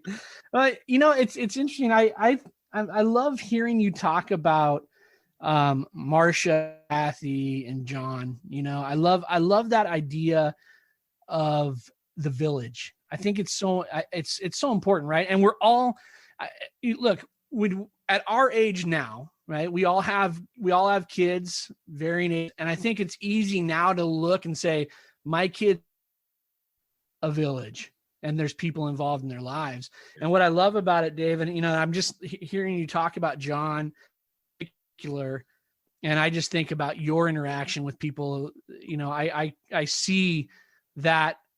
I didn't know John, but I see sort of that same reaching out and caring for people that you've done, that I've experienced. And it's interesting how the influence of the village is, right? When we feel that support and we have others that are willing to believe in us, it makes it easier for us to believe in others, right? And to feel like we can put our arms out and lift up and because we've been the recipients of that. And I think, and so here's my culminating thought with this, because I feel like, so many times we think if we go back to that thought about kindness and just reaching out to people, sometimes that's a difficult thing, right? We think, well, how are they going to receive this? But for me, it becomes easier and more natural when I think about when I put my own list together of my Marcias and Kathys and Johns that did the same thing for me, right? It makes it that much easier for me to call someone and say, hey, guess what? I love you. I'm thinking about you and I love you. And that's all I got. That's all I got to say today. Yep. But because when I was 15 and 16 years old, there were people that were willing to say that to me, even though I probably didn't deserve it every time, And so I love that idea, because I think the village is an important talk about this podcast. Mike and I have said many times, we call it the richest men in town, and our whole goal is to create a town, right? A whole group of people that are kind of espousing these same ideals, where we're willing to reach out, try to be better ourselves, and help others get there with us. So I appreciate the stories of those people. Yeah, thank you. There was a time when we were serving together, and I can't remember what inspired it, because it felt inspired. I don't think we truly knocked it out of the park, admittedly, but there was a time where as a elders quorum presidency, we were felt impressed to convey to the brethren that to just acknowledge and spend a little more time with the youth. I mean, I'm sure it was a little deeper than that. Honestly, I don't think it probably took off. Well, and again, who knows? I probably didn't take off exactly to the magnitude I was hoping or wanting, but I know that some people made some relationships and connections, and it was so amazing to hear from the other guys of the brothers saying, yes, please, because they don't listen to me, but when you talk to them, they listen. Mm-hmm. And it really, and again, at that point, James, my son, is probably 2 or 3 years old, so I'm not, necessarily asking for someone to mentor him, but I realized just by people reaching out a little bit more to those youth when they're in those ages, that it really is true. We can connect with other kids' children sometimes way better than us as parents, and absolutely. I don't know if everyone fully understands and realizes to jump in there and support and chime in a little bit. Well, and I think that's one of the things that is a challenge today, mm-hmm. is the way our neighborhoods interact, or lack of interaction. Back in the day, your neighbor saw knucklehead kids doing some dumb things. Yeah. They called them on it. Yeah. Right. Because they knew them. Right. Now, some of those relationships are non-existent. I mean, there are great communities and there are great cul-de-sacs and there are great, things happening in the suburbs. But a lot of times people pull into their driveway, open up the garage door, come in and close the garage door right behind them. And there's no interaction with the homes around them, right? So that village, places like church, where there's congregations and communities of like-minded folks with, caught up in the same struggles, working with the same values, there's huge benefit. Now, what's interesting too, Mike, is that I remember sitting in a meeting with Dave, and Dave was talking to the rest of the group about this idea. He'd already sort of implemented this of interacting with the youth, and he was asking for some feedback from some of the group. And I specifically remember people weighing in on their experience, the positive experience that they had in talking to the youth, right? So we think like, oh man, I will reach down and lift this person up. And here is these grown men talking about how they were talking to this 15-year-old kid, and they walked away feeling better about themselves for the conversation that they had with this young man. So that was an inspired thing, Dave. Well, and part of that is checking off the box that you might be getting old, right? Right. So Dave, you now realize all of a sudden you may be having a conversation with a young man and you may realize, oh my goodness, I'm John. Mm-hmm. I'm now Sure. in that role, and you're realizing the significance of that role. Yeah. Right. Absolutely. And it's almost like watch your step because other people are stepping right behind you. Mm-hmm. Yeah, for sure. For sure. Hey, so Ashton Buswell? I sure Dave? do. So he was big on honoring, and he Mm-hmm. talked a little bit about that in our time in his episode. And I want to be intentional about that as well from here on out. So we always ask the question, how do you honor your parents today? And I think that's a great place to start. And then I just want to give you the mic and ask if there's anyone else that you want to honor. You've mentioned several people tonight that have been influential, and I'm just wondering if there's anyone else that comes to mind as you look back on your life from where you stand right now. Yeah. So how do you honor your parents, and is there anyone else you want to honor out there? Yeah, I think I honor my parents by being a faithful member of the church, by living by those principles, by hopefully being the father and son that they want. My mom passed away about 8 years ago, and I feel that even though all my kids came into my life through adoption and foster, I believe that they have met their grandma. And so I live my life as if they know who she is and that she was important, and share stories and who she is. The same with my dad, but he is around. So I mean, again, I'm a fundamental person. So I think the best way I show it to them is by my actions and how I am with my kids, in my relationships, in my church activity. It doesn't matter what job I have. They've loved me when I've made blank amount of dollars, and they still love me making the other blank amount of dollars. And so they could care less. They're always super proud. And so I always, that's a great feeling, because I can reciprocate that to my kids, that it's not a competition with somebody. They, just be proud of your work and your effort. And I think just be good to people. When I think about my mom, she taught us, we had a lot of etiquette and like how to do a place setting at your house. And some of that, you still ate chicken wings with your fingers. Yeah. Like, where does that come from? I became at 12, I became a little more rebel, the stuff we haven't talked about. So, so I think of some of those things and go, that was probably just a real simple exercise of discipline, but also like order and just the other messages. And so I think I also honor them by thinking of just the subtle messages that I know I got from them as growing up as well. When, man, the people still, or that I would honor, I mean, it's hard for me not to put my wife, first of all, on there. As much as I may tell her every day I love her. Smart man. Part of my life. Again, just the road we've taken to, again, create our family. We both have had, moments where church, maybe not when we were together, but there were moments when we were single, when maybe church and living the gospel wasn't exactly number one on our list, and had some consequences of that. So to talk about, spiritual rebounding and she was in the Army. She's super organized and structured and just a phenomenal woman. It's hard for me to honestly just put her number one, first of all. I would even, honor my grandma. I know I touched on her name's Ida, because she, to me, is really, she's started this. And again, it doesn't go very far back, but she started this family, this pioneer spirit from East Germany to the US. And again, instilled just a generation that loves the Lord and loves and values hard work.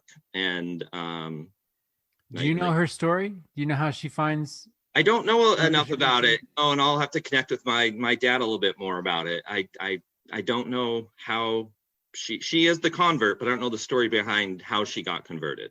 It's just cool to think that it starts with her, like literally before her.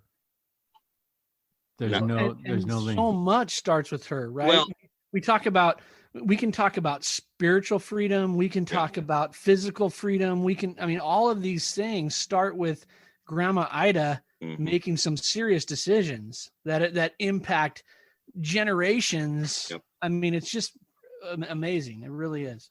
I mean, there's been influential people still throughout my life. Maybe we'll have a chance to touch on some, but I would say my wife and my grandma Ida, two of my rock stars. And one thing I have noticed about my life in some degree about honoring, since I had so many sisters and I was really, raised by my mom. My dad was still in my life by all means, but raised up with my mom.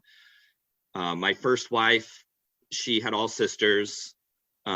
Just so much of my life has been like around women, and I have noticed that I really appreciate a I guess you would say a strong woman, and I have always found that I gravitate almost sometimes to a strong female presence, sometimes almost more than the guy or the buddy, because my background, I was raised just around so many girls and women and those triplet sisters that I just value things that a female just does that we cannot do. Yeah.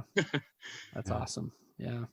So Dave, before we get into the kids, and I love where this is going. You said something, and I just want to Sure. and stop and drill a little bit, if that's okay, because that's the show, right? You say something, and every once in a while we just say, "Hold up." I love the term spiritual rebound. When you make reference to that, could you just let me in on what that process felt like looking back now? Yeah. So a little bit in context, I'm divorced. I got married at 22. I'm divorced at 25. I'm back in the singles world. I'm back in a singles ward, young single adult.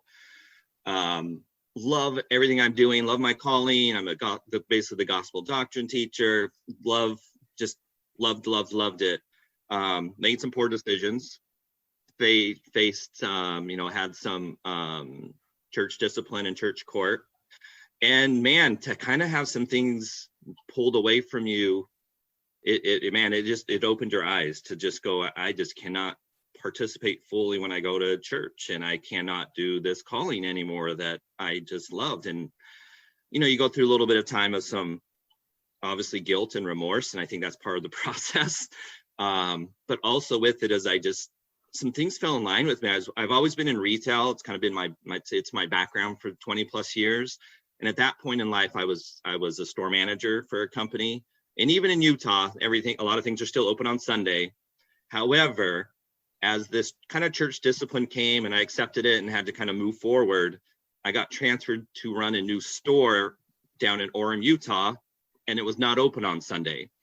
And that was a very needed moment, because I could have easily continued to work on a Sunday or whatever, begin to maybe fade because maybe the light or spirit had faded a little bit. And then guess what? I was at that location for basically a year and a half. And that was the time it took for me to get my standing back. And that wasn't by chance, looking back on it, that I needed to be at church every Sunday, even though I knew some of the blessings and the fullness I wasn't able to really participate in and be active in. I mean, again, going back to my fundamentals and basics, there was nothing fancy about it. It was just broken heart and a contrite spirit, and doing what was necessary, and realizing it was an error, but not beating yourself up too bad, and just knowing there'll be a better day. And there was. I love that, Dave, and thank you for sharing that and talking about that a little bit, because I think it's important. One of the things that Mike and I talk a lot about, and really it's sort of the essence of the show, right, is just improvement and trying to figure out how to be better. And I think in that conversation of improvement is the recognition that we're not perfect, right? Mm-hmm. And we're going to make mistakes, and we're going to fall short. And I mean, regardless of who we are and what we think our standing might be, mistakes come. And we have choices when those mistakes come, right? What do we learn from it? How do we respond to it? And I love your comment that, there's a brighter day ahead. Things will get better. Yep. And I really I believe that. I love that sentiment. And I think, I would love for people to understand that, right? We had a guest a few episodes back who talked about being kinder to ourselves, and being more patient with ourselves. And I think that's very important, right? It's easy to kind of beat ourselves up and find ourselves in a place where, we don't think we deserve whatever it is, right? And I think if we're a little kinder, a little more patient with ourselves, and understand that, hey, mistakes are part of the game, and we just gotta move forward. I appreciate you sharing that. I think it's important for people to hear. Yeah. Well, last time I checked, the gospel means good news, right? Yeah. Because it's funny how often we talk about repentance and we get this doom and gloom look on our face, right? That is the good news. Yep. That is, the idea is that, hey, look, I am going to fall short. I'm going to need help, and help is there and will always be there. We can't descend below it. We cannot go lower than our Savior has gone. We cannot escape his love. We can build partitions. We can try to hide. We can try to cover. Yep. But his arms are always open. He's always welcoming us, right? Like the prodigal son, he's going to run and fall and kiss our necks, right? Yeah. And he's going to be grateful for the lost. He's going to be grateful for the lost that is found. He's going to be grateful for the one. And I just had this conversation at home, right? We were talking. We had the elders on our couch the other night, and they were talking about the doctrine of Christ, right? And that we exercise faith in Jesus Christ, and we're baptized, or faith and repentance and baptism and all those things. And this good elder, he says, I'm grateful. I'm grateful for repentance. And when I screw up, I still hear my mom. I hear my mom's voice in my ear saying, your heart's good. I hear my dad saying, son, you can always repent. Yeah. Like, that's hope. Yeah, it is. That's hope. And I think it's important too, like now, we're in this, we talk about reaching out to people and trying to, lift people, if you will, but, we're in this position. You may be in a position today where you're doing the reaching out, right? But there's going to come a time where you want people to be able to reach out to you as well, right? We go back to that, the poem that Thomas S. Monson talks about, right? A tempest came and shook the world about, and when the wind had ceased, my lamp was out, right? I mean, at some point in time, we will lose some of that, and we want people to be able to reach down and say, hey, it's going to be okay, right? I want to hear my mom's words saying your heart is good, right? I want to be. Well, I'm thinking of Dan Funk, right? Yeah. Dan Funk in his episode talking about going through divorce. And we asked the question, hey, Dan, what did that experience for you teach you about providing support and help to those that are going through something similar? And he says, I'll just give him a hug. We talk about kindness. We don't need a million moving parts here. It's a pretty simple plan. Yep. Some people today just need a hug, a text, a shout out, right? And I'm sure that, Dave, as you look back on your life, the experiences you've had have given you a whole nother level of empathy. Absolutely. Like one thing I've appreciated about my life and I get we all have different degrees of chapters and struggles and experiences and joy.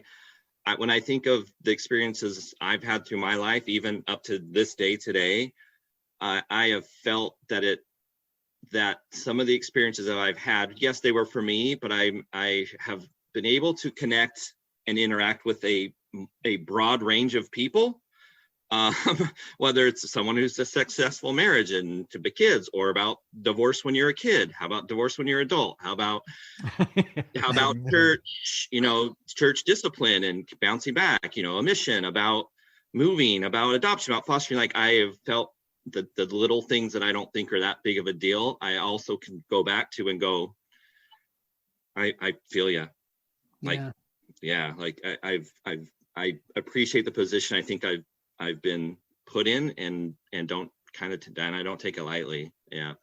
So I heard a cool thought today. Peter Senge, I was hanging out in a training, and he's renowned senior lecturer with MIT. He's a systems guy. And he said, nature creates variety.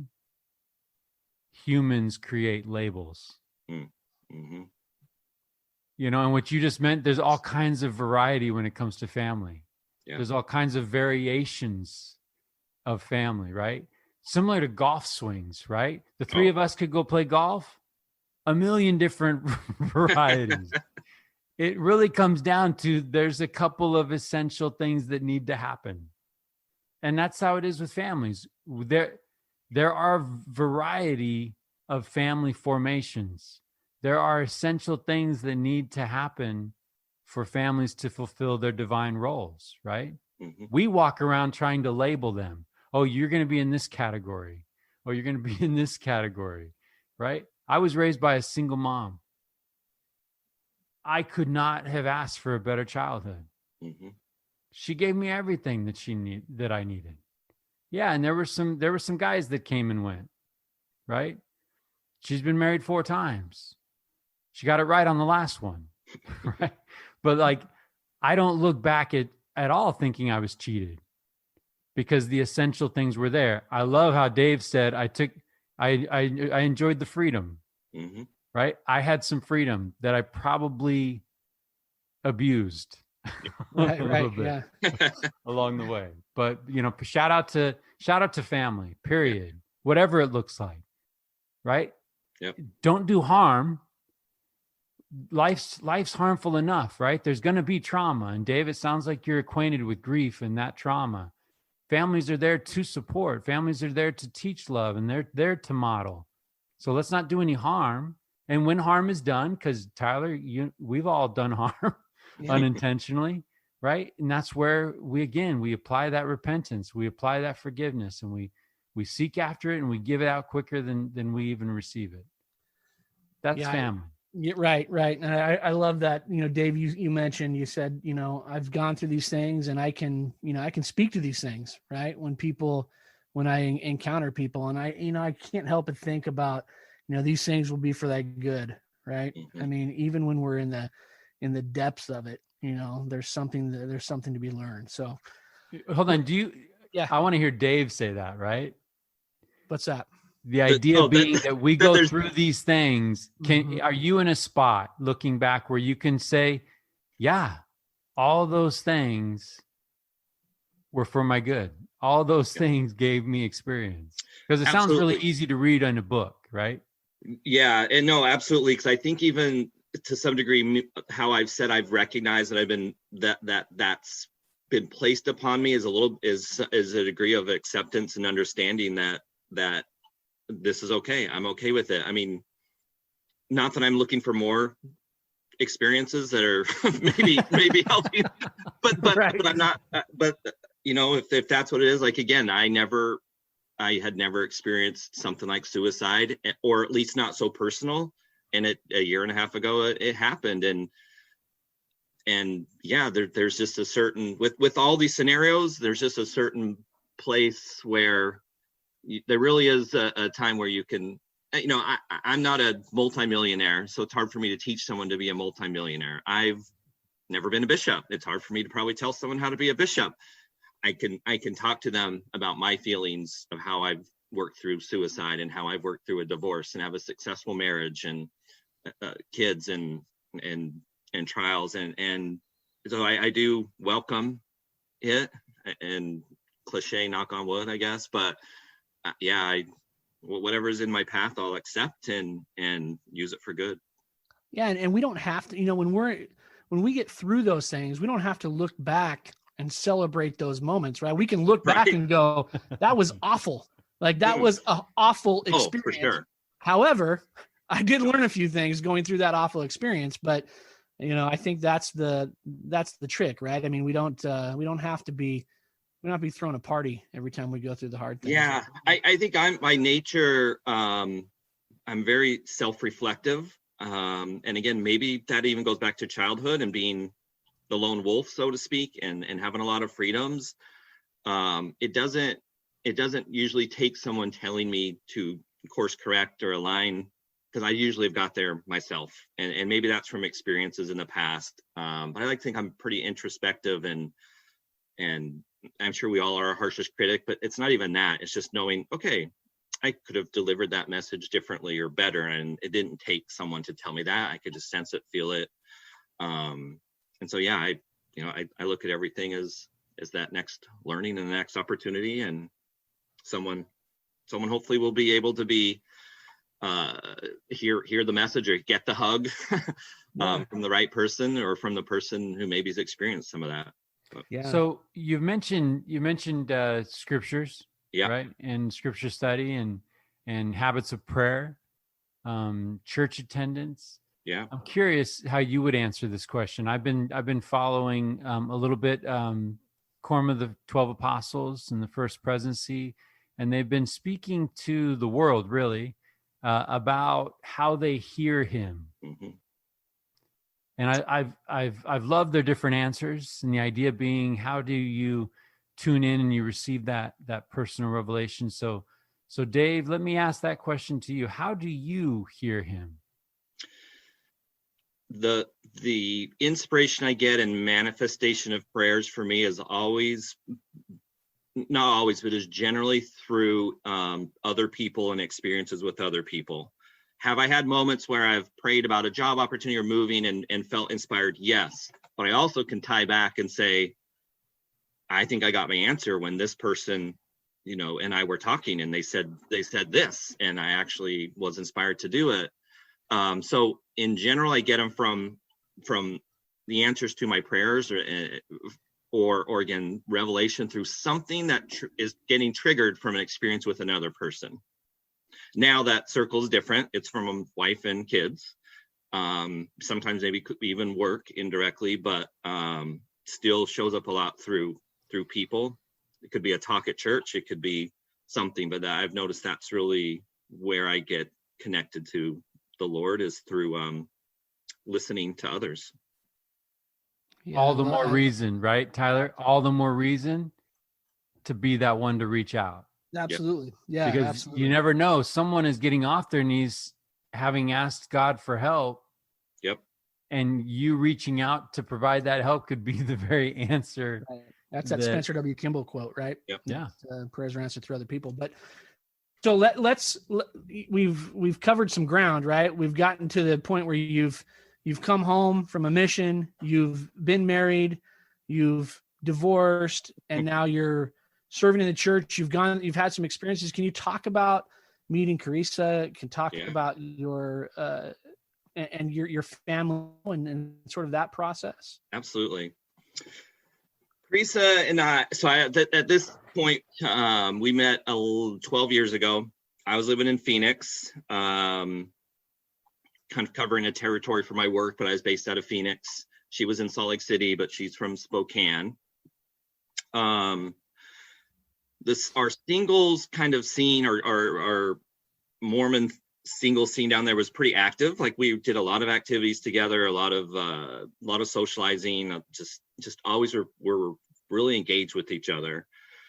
And part of this group of friends went to Lake Powell, and I don't know, in the singles ward communities, I don't know, you start to outreach even beyond your area. So we had people, like groups we knew in Huntington Beach and in Salt Lake and all over the place. And so sometimes it would be like, hey, we're having this event in Phoenix, anyone could come. Hey, we're having this event in Huntington Beach, everyone could come. So there was a little bit of that coming up. There was an event we were putting on kind of in Phoenix. We called it the White Trash Bash. It was basically a weekend where you just wore, you just tried to be as redneck as you could, basically. But then, we had pool parties and just good time and like firesides and go to church together. So leading up to that, some people went to Lake Powell, and Carissa ended up going to Lake Powell with some of singles from Salt Lake. So when she came to Lake Powell with those people, they said, hey, in a couple of weeks, we're having this kind of bash down in Phoenix. Why don't you come?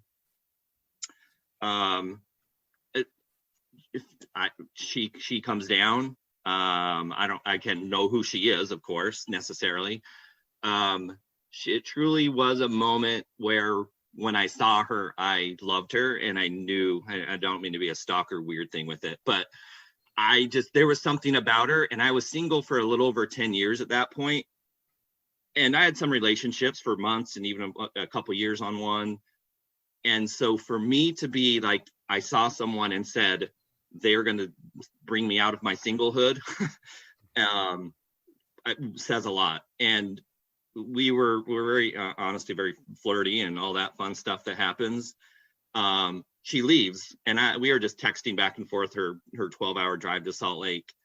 Needless to say, I fly up the next weekend. We officially go on a date.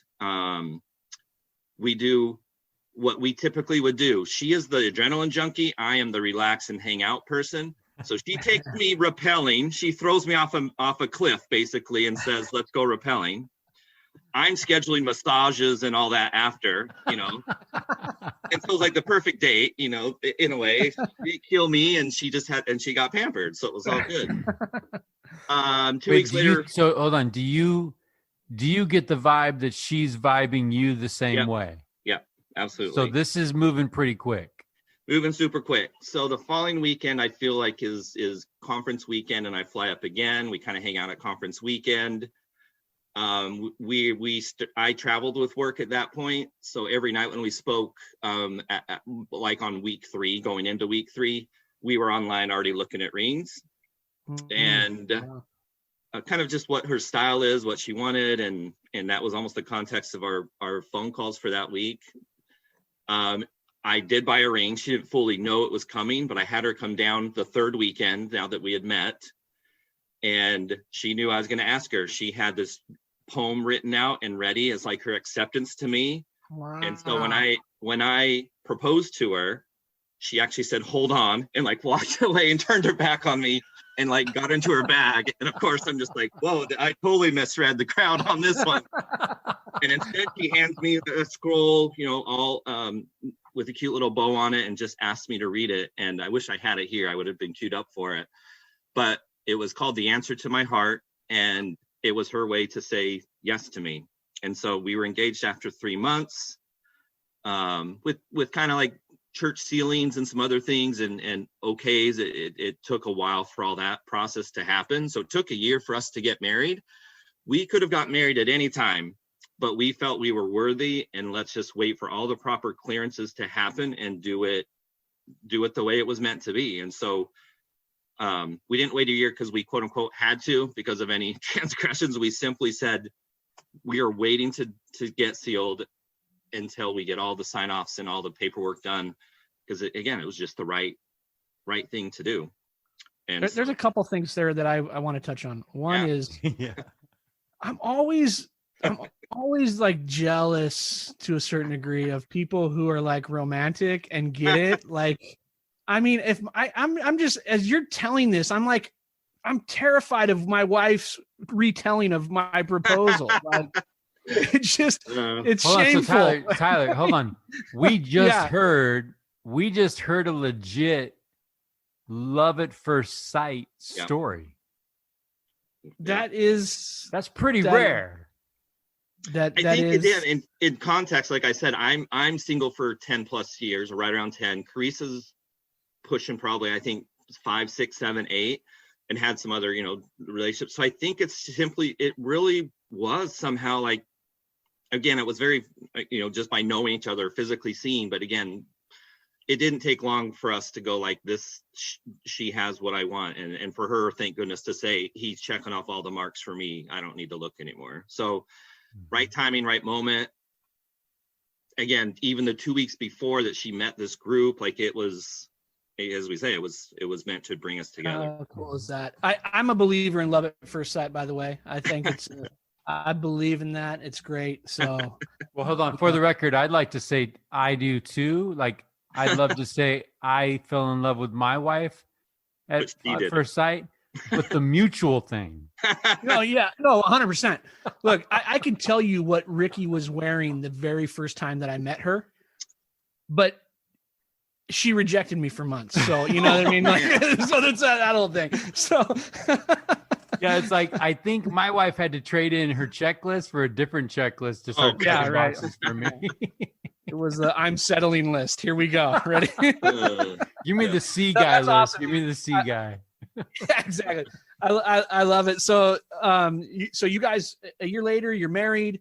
Talk about the next phase of married life for you guys and starting a family. And you talked about adoption and we'd love to have that be part of the show if you'd like to talk about that too. Absolutely.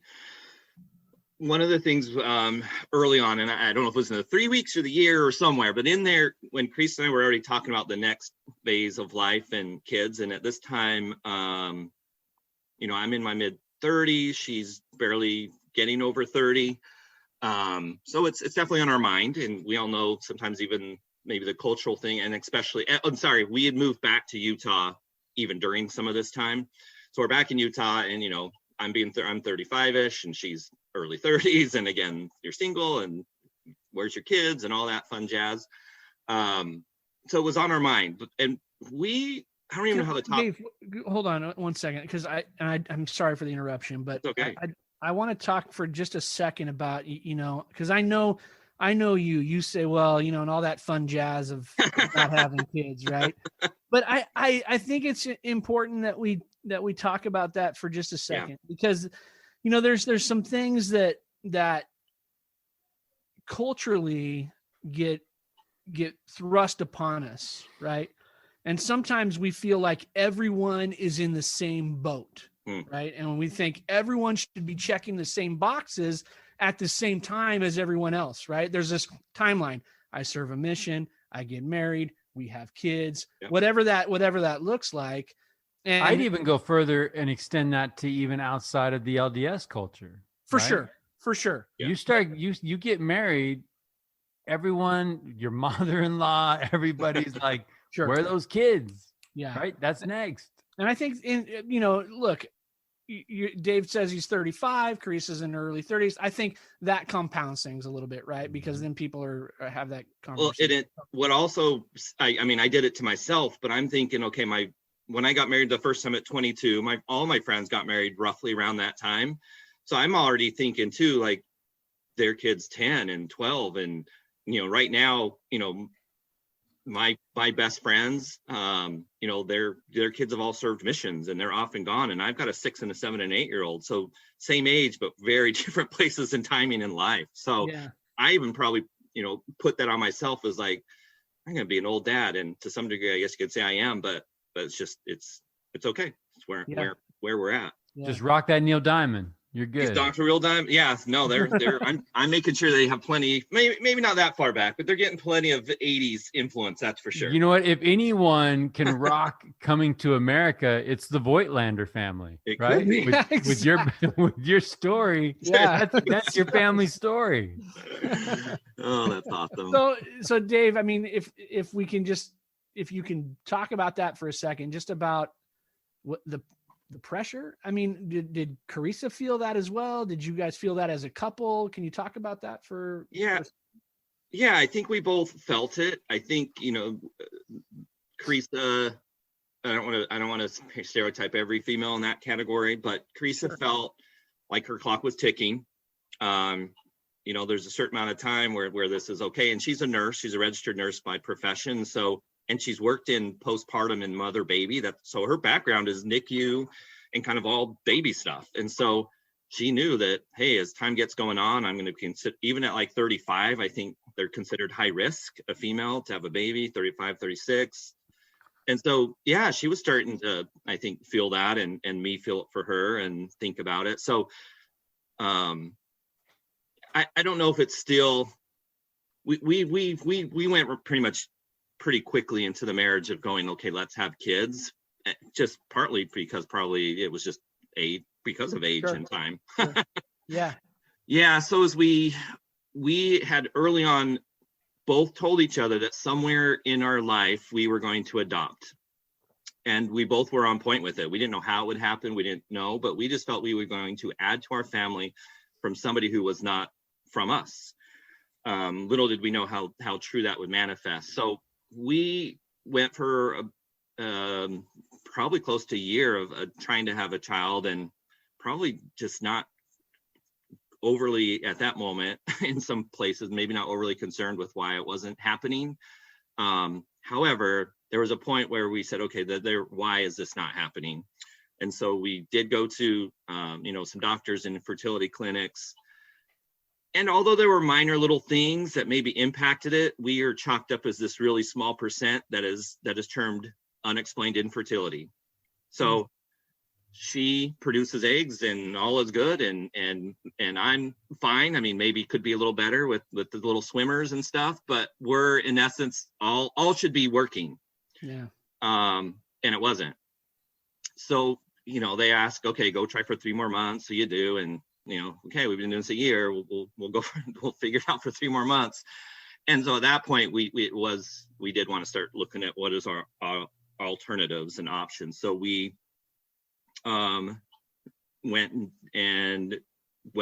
to talk about in IVF in vitro, and felt like it was the right step for us, that it was not going to happen for some reason. And so we needed a little help and support. And there was even a little wrestling with that, of like the science of it. And I guess you could say the spiritual part of it is are we forcing something to happen that just wasn't meant to happen? We found there was a middle ground to some degree, because there is a way with in vitro that they can physically inject the sperm into the egg, and we felt that was not okay for us. And I'm not saying it can't be okay for others, but we felt then we were forcing it to happen, because a needle was going to make sure that this egg got fertilized, and it that part didn't sit with us, so we didn't do that. However, we produced multiple great embryos, and we had a procedure to put some in Carissa, and then you just had to kind of wait and see what happens for a couple of weeks. And then we had others, and we froze them just for other attempts. And during this time, again, even the process is pretty intense for the woman. Mm-hmm. I mean, they are taking just shots, and I am not a shot person. So maybe some husbands could have been administering the shots. It's just not me. So she was given her own shots that she needed to do. I was saying, you're the RN, you're the nurse, you're used to this stuff. Maybe not on yourself, but again, just the schedule of being on it, the hormones and stuff that they're having to go through, and to some degree the pain of it all.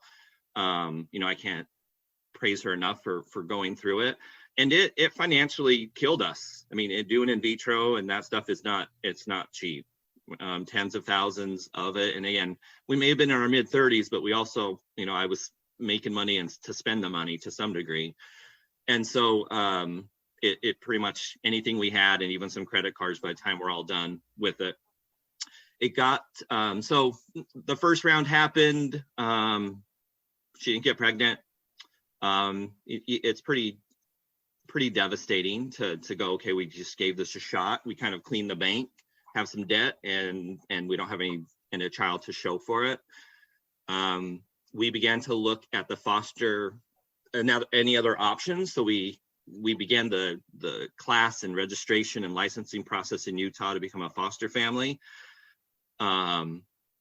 We got pretty deep into the process, and it's not simple. They do a lot of background checks. They do one-on-ones with you. They do financial records. Like, they really want to see the intent of why someone wants to be a foster parent. They have to license your home, almost as if it's like a daycare, but even 10 times more intense. So it's a pretty intense process. During that time, I got asked to transfer to San Diego, take on kind of a bigger role with the company. And so we felt this was a great time to take the last couple eggs we had and to give it a second shot. We gave it a second shot, and it didn't happen either.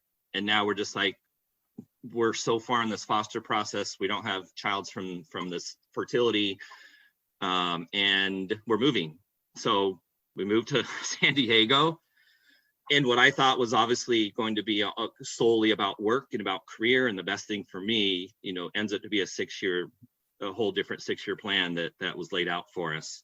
Really quickly, we got into the foster program. We did all the same things. You know, things don't transfer from state to state, so we're redoing everything. You have a preference. We said we want to take in a child that's 2 years or younger. We wanted just our first go at it to be just a younger child. A couple months into getting finally all approved and your name kind of out there, towards the end of October in 2013, we got a call, and it was from the social worker, obviously, that there was 3 kids, all siblings, and that their parents had just been in a car accident and were killed. And I do think that they were children who were already in CPS, and there was some backstory to it all, and that basically there was nobody as family that can take them.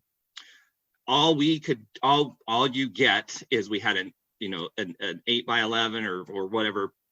Well, we got a picture emailed to us that was in black and white of the 3 kids, and we printed it and just kind of stared at it. But we could not, you can't go meet them and quote unquote decide if you want to get them or not. It was like, are you going to take these kids or not? We can give you a few days to think about it. We kind of hem-hawed about with it for a week or two and kind of kept buying us some time because something still wasn't just sitting with it all.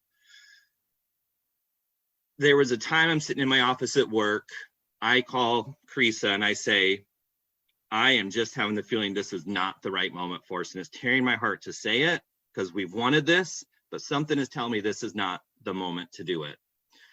She trusted it and she was okay with it, felt maybe some similar impressions, but was okay with it. We called the social worker and called it off. 2 days. Let me even one crucial thing I'm leaving out.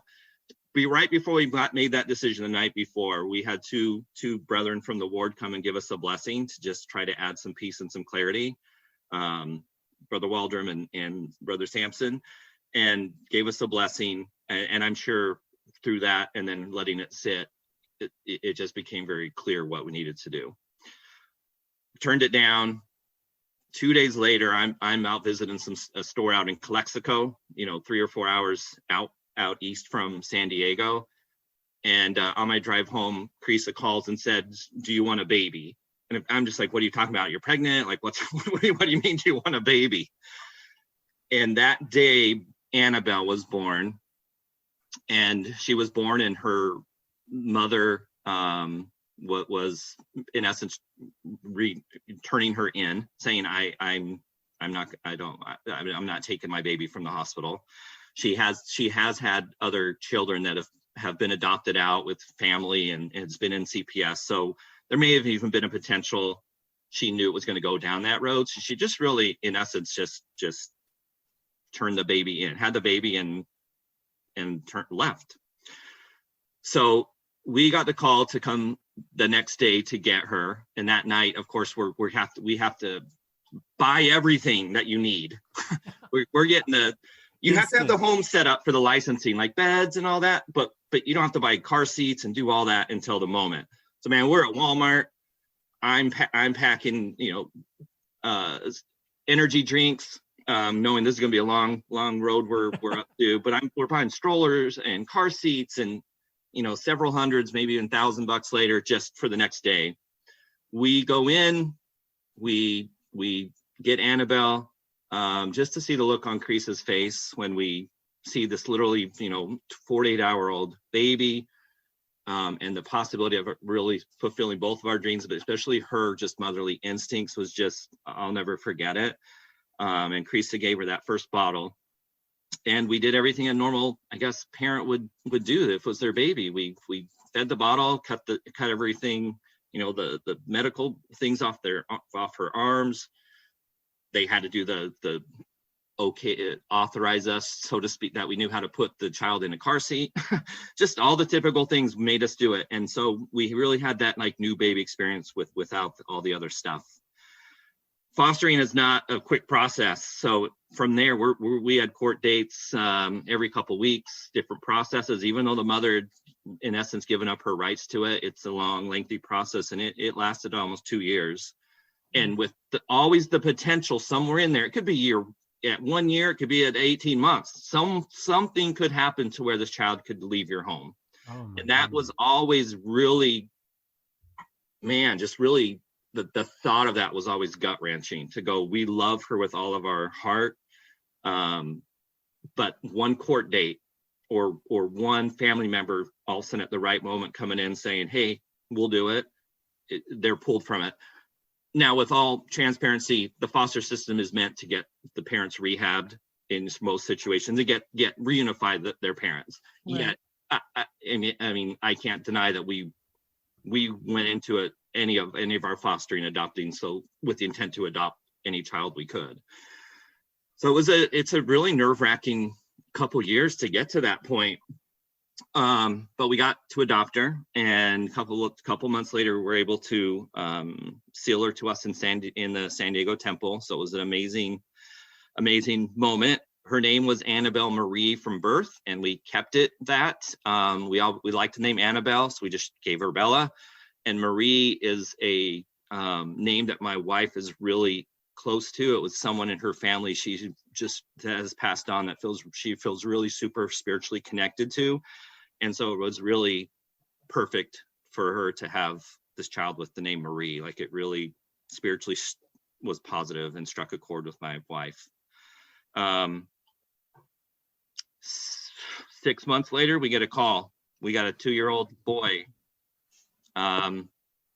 We pick him up. He is just red from what ended up being super bad eczema.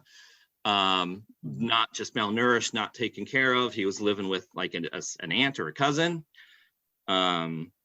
We take him in, and within a month of just good eating, honestly, and good hygiene, it was cleared up. And his process, his name wasn't James then, but we changed it to James David. James is my father-in-law, and obviously David for me. Now they're 2 years, and we adopted James 2 years later. Again, with the same process, the same uncertainty. Yep, the whole time. So we got Annabelle, then 6 months later we got James. So we're technically fostering 2 kids with the potential of both kids at any time being taken from us.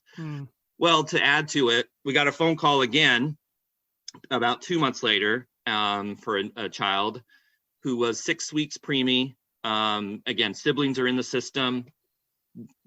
Don't think they're going to get reunified with the parents. Do you want to take her? We went to the hospital. She was coming out of the NICU for the last couple days. This time it was my turn. I did the cutting. I did the feeding, and so we got to take home Jasmine from the hospital. So we got 3 kids in about a 7 or 8 month span, all foster, all with all the love we could provide them and give them, and yet again the ability that they could be taken from us. However, Jasmine's proceeds over time is just as the same, and we're able to adopt her. So at the end of it was an amazing experience to have these 3 kids, and really unheard of to go of any foster situation where you get 3 children, and really with even in your preferred time frame or age of like 2-ish and under, and to be able to adopt them. Like we are the anomaly to the statistic. That is just not the norm. And Tyler and I have some other friends who on the San Diego area used to be in the ward, and some others who also got into fostering a little bit by seeing our experience, and they were not so, I guess you would say, fortunate with some of it. So we were still open. We took in a 4th child, and her name was Lily. And sweet girl, she was 11 months old, and we had her for a year, and we had the moment where we were kicked in the gut and our heart was ripped out. Again, great for her. She got reunified back with her family, sorta. But man, it was hard. And we still have, sorry guys, we still have a kind of a hole that was in our heart for her, and we miss her. And I mean, again, we're talking 4 or 5 years ago. As we were moving up to Portland, we chose to drive because we had to pull our camping trailer and they wouldn't transport it. And we spread it out over 2 or 3, and I lied. We spread it out over like 4 or 5 days, just driving up the coast. We stayed our first night kind of in the Anaheim area. And when we left the next day, my wife got a phone call from a social worker, and it was Lily's social worker, and said that she's back in the system. And if we could add any interest. And we had to really weigh some things right there. Like same company, but we're literally on the move to Portland. This child is back available that we've loved. And it was really hard to say, it's just not the right timing and right moment for us. And so to even think we had a chance to get her, and yet the moment just now wasn't working out and wasn't right. And there were some other dynamics to it where we actually felt she would end up being returned back again. Like, again, there's probably a deeper backstory to some of the social work aspect of it, but to kind of, I guess, to get our heart ripped out once, and then in a little bit again a second time of going, oh my gosh, if this call would have been 4 weeks ago, we'd be living in San Diego with Lily. You know, we wouldn't have taken the job. I wouldn't have accepted the move. We still, of course, feel extremely blessed. Lily still has a picture and different things on our fridge, even though she's probably pushing 5 years old now. Like I said, she'll always kind of have a part of our heart and our family. And kudos to my wife during all this. This is when my wife, you know, these kids get visits nearly every week, sometimes twice a week with their family, moms usually. And to be doing it across 3 kids, managing 3 moms, honestly, 3 moms that are, you know, drug addicts. I mean, I don't know how else to put it. Don't take care of their kids, but to still maintain a healthy relationship, and that she would still both buoy them up and love them, and inspire them, and tried her best to make it feel like, you know, we weren't ripping them out of their home, that we were there to love and nurture them for as long as we needed. Like my wife, just her strength during that time, and her compassion for people was just unmatched. Where does that come from? Like, I'm hearing that story, Dave. No, first of all, thank you for letting us in on that. Yeah. Sorry, it was kind of lengthy, but I don't know how to don't. I'm just sitting here thinking, like, what an amazing thing this life is. Yep. The varied experiences that we have, all with the intent to teach lessons, right? All with the intent to teach those eternal principles. But I'm looking at your hand that was dealt, and I'm thinking, I don't know if I could have played that the way you did. Right? That you could do it with optimism, that you could do it with a soft heart, that you're not angry. Right? I feel the love that you have for Lily coming through the Zoom screen. Yeah. And that could easily be anger. That could easily be resentment. And it's not. And I mean, I don't even know if it's fair of me to be able to even ask you, how is it that way? That's a great question. I don't know if I have a great answer. It's just how, like, I again, probably maybe was conditioned or built that everything is going to be all right. Things are going to be okay. The tornado and the swirling winds are all going to calm down and cease, and everything will be okay. And I think obviously to have a rock like my wife, and to have others be there supportive, you know, help with that too. And every situation is different. So was it typical to have 3 foster kids with none being taken away? No. And so but you know, again, somebody has to do it. We bucked the trend on that. And yet we needed to maybe feel the pain and loss of a child. I mean, because that's the pain I would associate with what we had. We lost a child. That will never happen. Yeah. There's a hole in your life. Yep. I think too, though, we had that discussion earlier about, how, Dave, you said, how do you hear, Mike asked, how do you hear them, and you said, well, it's through other people. And I'm listening to your story and I'm just thinking like you and Carissa were the answers to a lot of people's prayers. Right. And that, it's interesting, right? You have these little ones in your home that are your children whose lives could have been totally different. Mm-hmm. Right? Totally different. And what a miracle, really. I mean, to call it anything else would be doing it a disservice. What a miracle it is to have people like you and Carissa that are willing to take those kids in and love them with 100%, right? All of your soul, knowing that at any moment they could be taken away. And I'm inspired by that. It's a powerful, Dave. I really appreciate you sharing that. Well, here comes another unfair question. And honestly, Dave, if this one touches on something, we'll cut it out, right? How do you and your wife wrestle with the thought that you want it so bad, and people that are not making good choices, that are not in a good place, that don't necessarily even want it, are getting the thing that you want with everything you have? Yeah.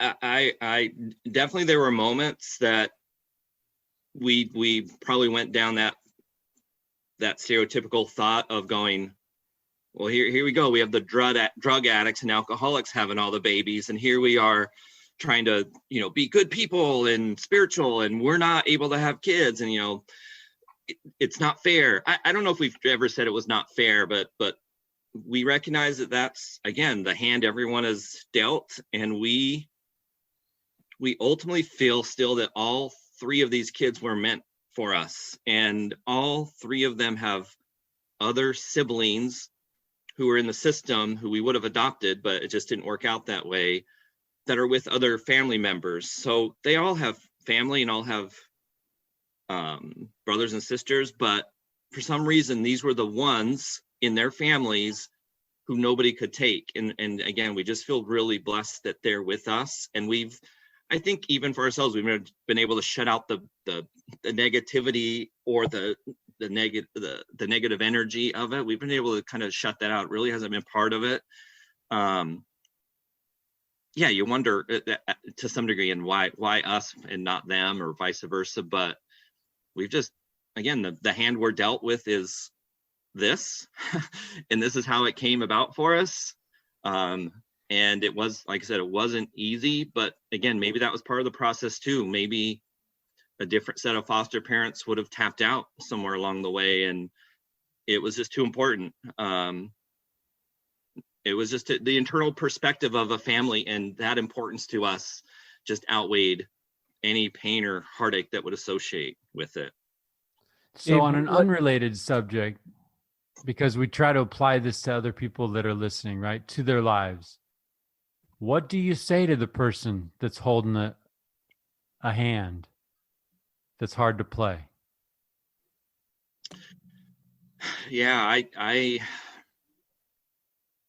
there's just a point of, it's okay to acknowledge and accept it, but I think there's a point of being able, of that acceptance, to let go and move on. And I know that sounds so, again, simple, and I keep emphasizing I'm just simple and fundamental at my core, but there's just a point where hopefully a greater perspective and a greater purpose can move you outside of thinking about yourself, and potentially, to me, I mean, it can be a little selfish and not the most welcoming to have the thoughts of negativity and finger pointing and why me, and it just serves no purpose. It's not productive, and the sooner someone can kind of push through and get there. I don't know if I have the best tips or advice on how to do it. I can just say it's a process that needs to happen. But, sometimes, Dave, I feel like, that question is hard, right? What would you say to this person, to someone else who's dealing with that, right? Because you go through it and what, we don't get a manual at the end of it that said, hey, congratulations, here's what you did. And why don't you reflect back on that, right? But I think sometimes it's just people observing you and Carissa going through it, right? I think like that. Like, I remember when you guys were in the middle of these things, and I remember being in awe of what you were doing. And I still am. I hear it today and I'm in awe of that. Right. So I think that sometimes we just go through things and we think, you know what, I've just had my head down and I just went through it. And here I am on the other side of it. And thank goodness I survived. Right. But in the meantime, everyone else was taking notes going, wait a second, this is how they did it. And this is what they did. And I would say, the patience and the grace with which you handled those disappointments and those difficult moments are what I think the outside looking in takes away. And that's important, man. I think that's important. We talk about John Cook and Marcia and Kathy, right? Probably one of the biggest influences they had was you just watching them, right? And how they treated other people and how they went through their things. And now here you are going through what to me, is one of the most. You're telling the story, and I'm trying not to cry over here. I'm emotional hearing it, but as you're telling it. I'm inspired. It makes me want to be better. It makes me want to be more compassionate. It makes, it's those things that I think are the reasons why we get together on this show and talk about the things that are sometimes just not discussed, right? We just say, these are my 3 children. Yes, they're adopted and we love them. But to hear the journey that gets you to that point is amazing. Yeah, we talk about that, Tyler. We talk about that process all the time, right?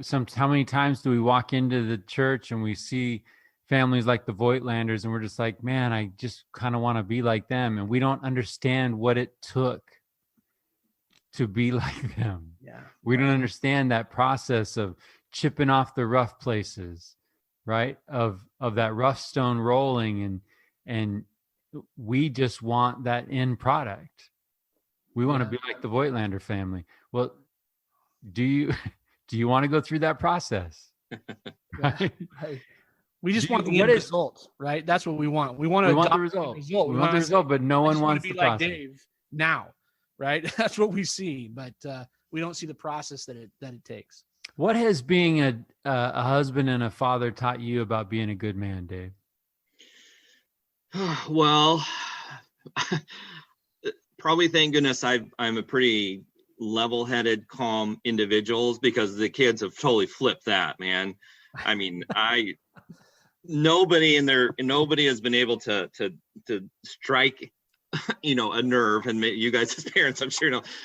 I mean, they have taught me, for as much as I think I was very good at patience and being level-headed, they have taught me a whole new level of how to try to keep your composure, to show up with love, but also discipline and structure, and just love. And I am so in love with watching their little personalities and interests. I know it's a super fun age I've got them at, but just seeing what they gravitate to and what they do, and just the world that's open to them. Like, it's just amazing. I just kind of can't believe that to some degree I've been entrusted to guide and lead this family. Like, it's still very awe-inspiring to me, and maybe even overwhelming, but I think they just, again, taught me about the true about a family. I feel I have a much greater relationship with my Heavenly Father by understanding how he may look upon us and how he acts with us and what he expects of us, and his disappointment potentially in us and his joy in us. I don't think I got that fully until, or I just didn't get to this level until I got to experience having some children, again, in a very different way, but they're mine. And then, yeah, just the test of patience, seeing the testimonies growing in them. Like I am amazed at how resilient they are and how quickly at whatever age they learn and pick up things, good or bad. So good or bad. Yeah. Hey, I mean, hey, dad said this, dad did that. And it's like, oh crud, you did not have to tell. You're at the age where you're getting thrown under the bus left and right. Yep. Can you tell her about the time I took you to the dollar store? We had daddy daytime. Can you tell her that? No, not this thing. Well, hold on. So I need to tell our audience, like in our pre-show call, I mean, you alluded to the fact that you are the guy for bedtime. Yeah. Yeah, I am. So I honestly don't know even how it started, but it started pretty much early on. And Carissa put so much work into the children and being a stay-at-home mom, and I am so happy that I'm in a position to be able to provide that for our family, and that's what she wants to do. She worked extremely hard as a registered nurse for 10 or 12 years, and I feel like I'm paying her back a little bit. And so if anything, it's a small token of appreciation to her, of letting her night kind of wind down. I mean, our kids are pretty structured, 7:30, it's bedtime and let's go. It's there's not a lot of give with some of that stuff. And so, yeah, I mean, between a family prayer and personal prayers, and they each have their own song they want me to sing. It rotates between Little Stream or Child of God and You're My Sunshine. Like, I don't know, it rotates between them all. And you sing to each kid. It may take like a half an hour, but they each get their little 5 or 8 minutes with me and move on to the next one. And there was a moment I thought it was a chore, and now I appreciate it. I love it.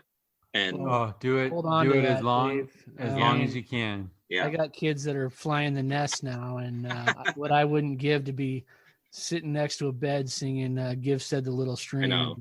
It's just it's amazing, man. Yeah. Dave, what gives you hope? I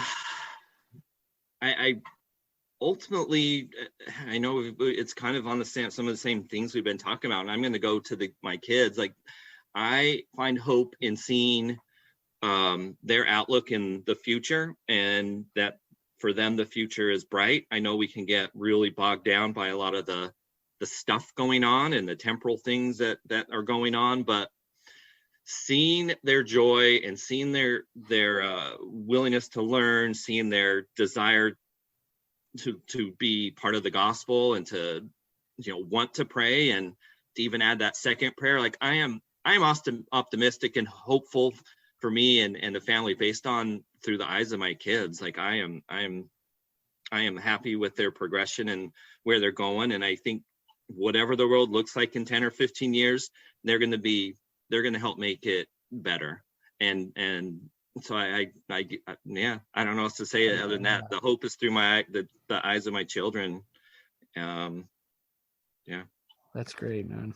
Dave, man, we have had one wild ride tonight. I don't know if you're aware of the time, but it has been a couple. Yeah. It's been a couple hours. All good. And we went everywhere from Almond Joy, right? We did. Started rocky right there with the Almond Joy, man. I think it was Heath Bar first. It was Heath Bar and Red Line. So all right. I had 2 out of 2, and then we went everywhere from the candy section to fertility clinics, to foster care, to the Germany. hope through Germany and potato sellers and and finding hope in the eyes of your children. So the movie It's a Wonderful Life is near and dear to our hearts, and it's coming up on the most wonderful time of the year, Tyler Gould. And we know that George Bailey did it right, that George Bailey goes through his own trauma, and through those hard things and through that trauma, his eyes are open to just how good he had it. And that movie ends with his little brother Harry Bailey, the war hero, coming back to George Bailey, the anti-hero, really. And Harry Bailey raises a glass and gives his brother the toast as the richest man in town. We end every episode with that question. So, Dave Voigtlaender, what does it mean to you to be the richest man in town? Ooh. For me, it's to understand that I'm not here by mistake, and whatever odds may have been faced of any of us joining this world and being where we are now, we've overcome so much of the odds, and we're all here for a reason and purpose. And I truly do believe that reason and purpose that makes us makes me and make us a rich man is when we can move past things like money and power and influence and titles, and we can find moments, even at its smallest, even in the smallest moment, that we can find a moment to impact someone's lives, and that it doesn't matter, again, of all those things, money and title and riches. Those are great and all. But I think for me, the richest man in town, is that knowing your self-worth. You're a son of God, that you're not here by mistake. You have a purpose, and with that purpose, find small moments to impact people for good. And I'm speaking as someone who that's been returned back to me. For me, that's what being the richest man in town is. Dave, I am so glad you came on the show. I mean, it's so much fun and so good to catch up, but just to hear your story, I feel richer tonight for being with you. I'm grateful for your willingness to talk about the things that you talked about. And I can tell you this, and Mike and I say this all the time. And when we started this project, I don't think we realized the impact that you, our guests, would have on people. I mean, we get lots of messages from people, lots of text messages, Facebook, you name it, right? And I know that there's people out there that need to hear what you said tonight. And I know that. I know that's the case. I know that someone's going to hear it and they're going to take action on some of the things you said. They're going to realize that there's hope. They're going to realize that they can get through some things, and it's going to be because of Dave Voigtlaender. And I'm grateful for you, my friend. And I love you more today than I did the other day, because you touched my heart tonight. So I appreciate it. Thank you. Yeah, Dave, I want to just tip my cap to you as well. I knew early on, to let people in a little bit. Dave is a friend of Tyler. Tyler introduces me to Dave on a pre-show call, and maybe 5 minutes into that call, I'm looking at Tyler through the Zoom screen like, "Whoa, we got a deep pool here." and I honestly think we just scratched the surface tonight, Dave. But I appreciate the way you showed up tonight. I appreciate your vulnerability, because that's where you are most powerful. And that's where people listening are going to find applications and connections, right? As we do whatever we do, and we do it the right way, and we do it in a way where the Holy Ghost can accompany us, that is going to send a message to people that are dealing. Mm-hmm. And like Tyler said earlier, we can assume and be right that everyone's dealing with maybe the hardest thing they've ever dealt with right now. And what you pick the problem. The world is handing out problems left and right like a vending machine, right? But we've realized tonight, in the time with you, we've realized a few solutions to those problems. Not that the problems are going to go away, nope. But as you've taught us tonight powerfully, we can endure these things, and we can turn things into an amazing life. So Dave, thank you for sharing and letting us in on that life a little bit. Please thank the people in your life, mm-hmm. Right? Thank your wife, hug your kids. Listen, Dave, we love you, man. I appreciate you more than I can say, and I'm grateful that you were here tonight. Yeah.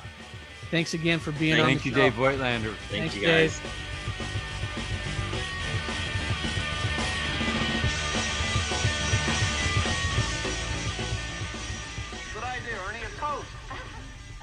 big brother George, the richest man in town.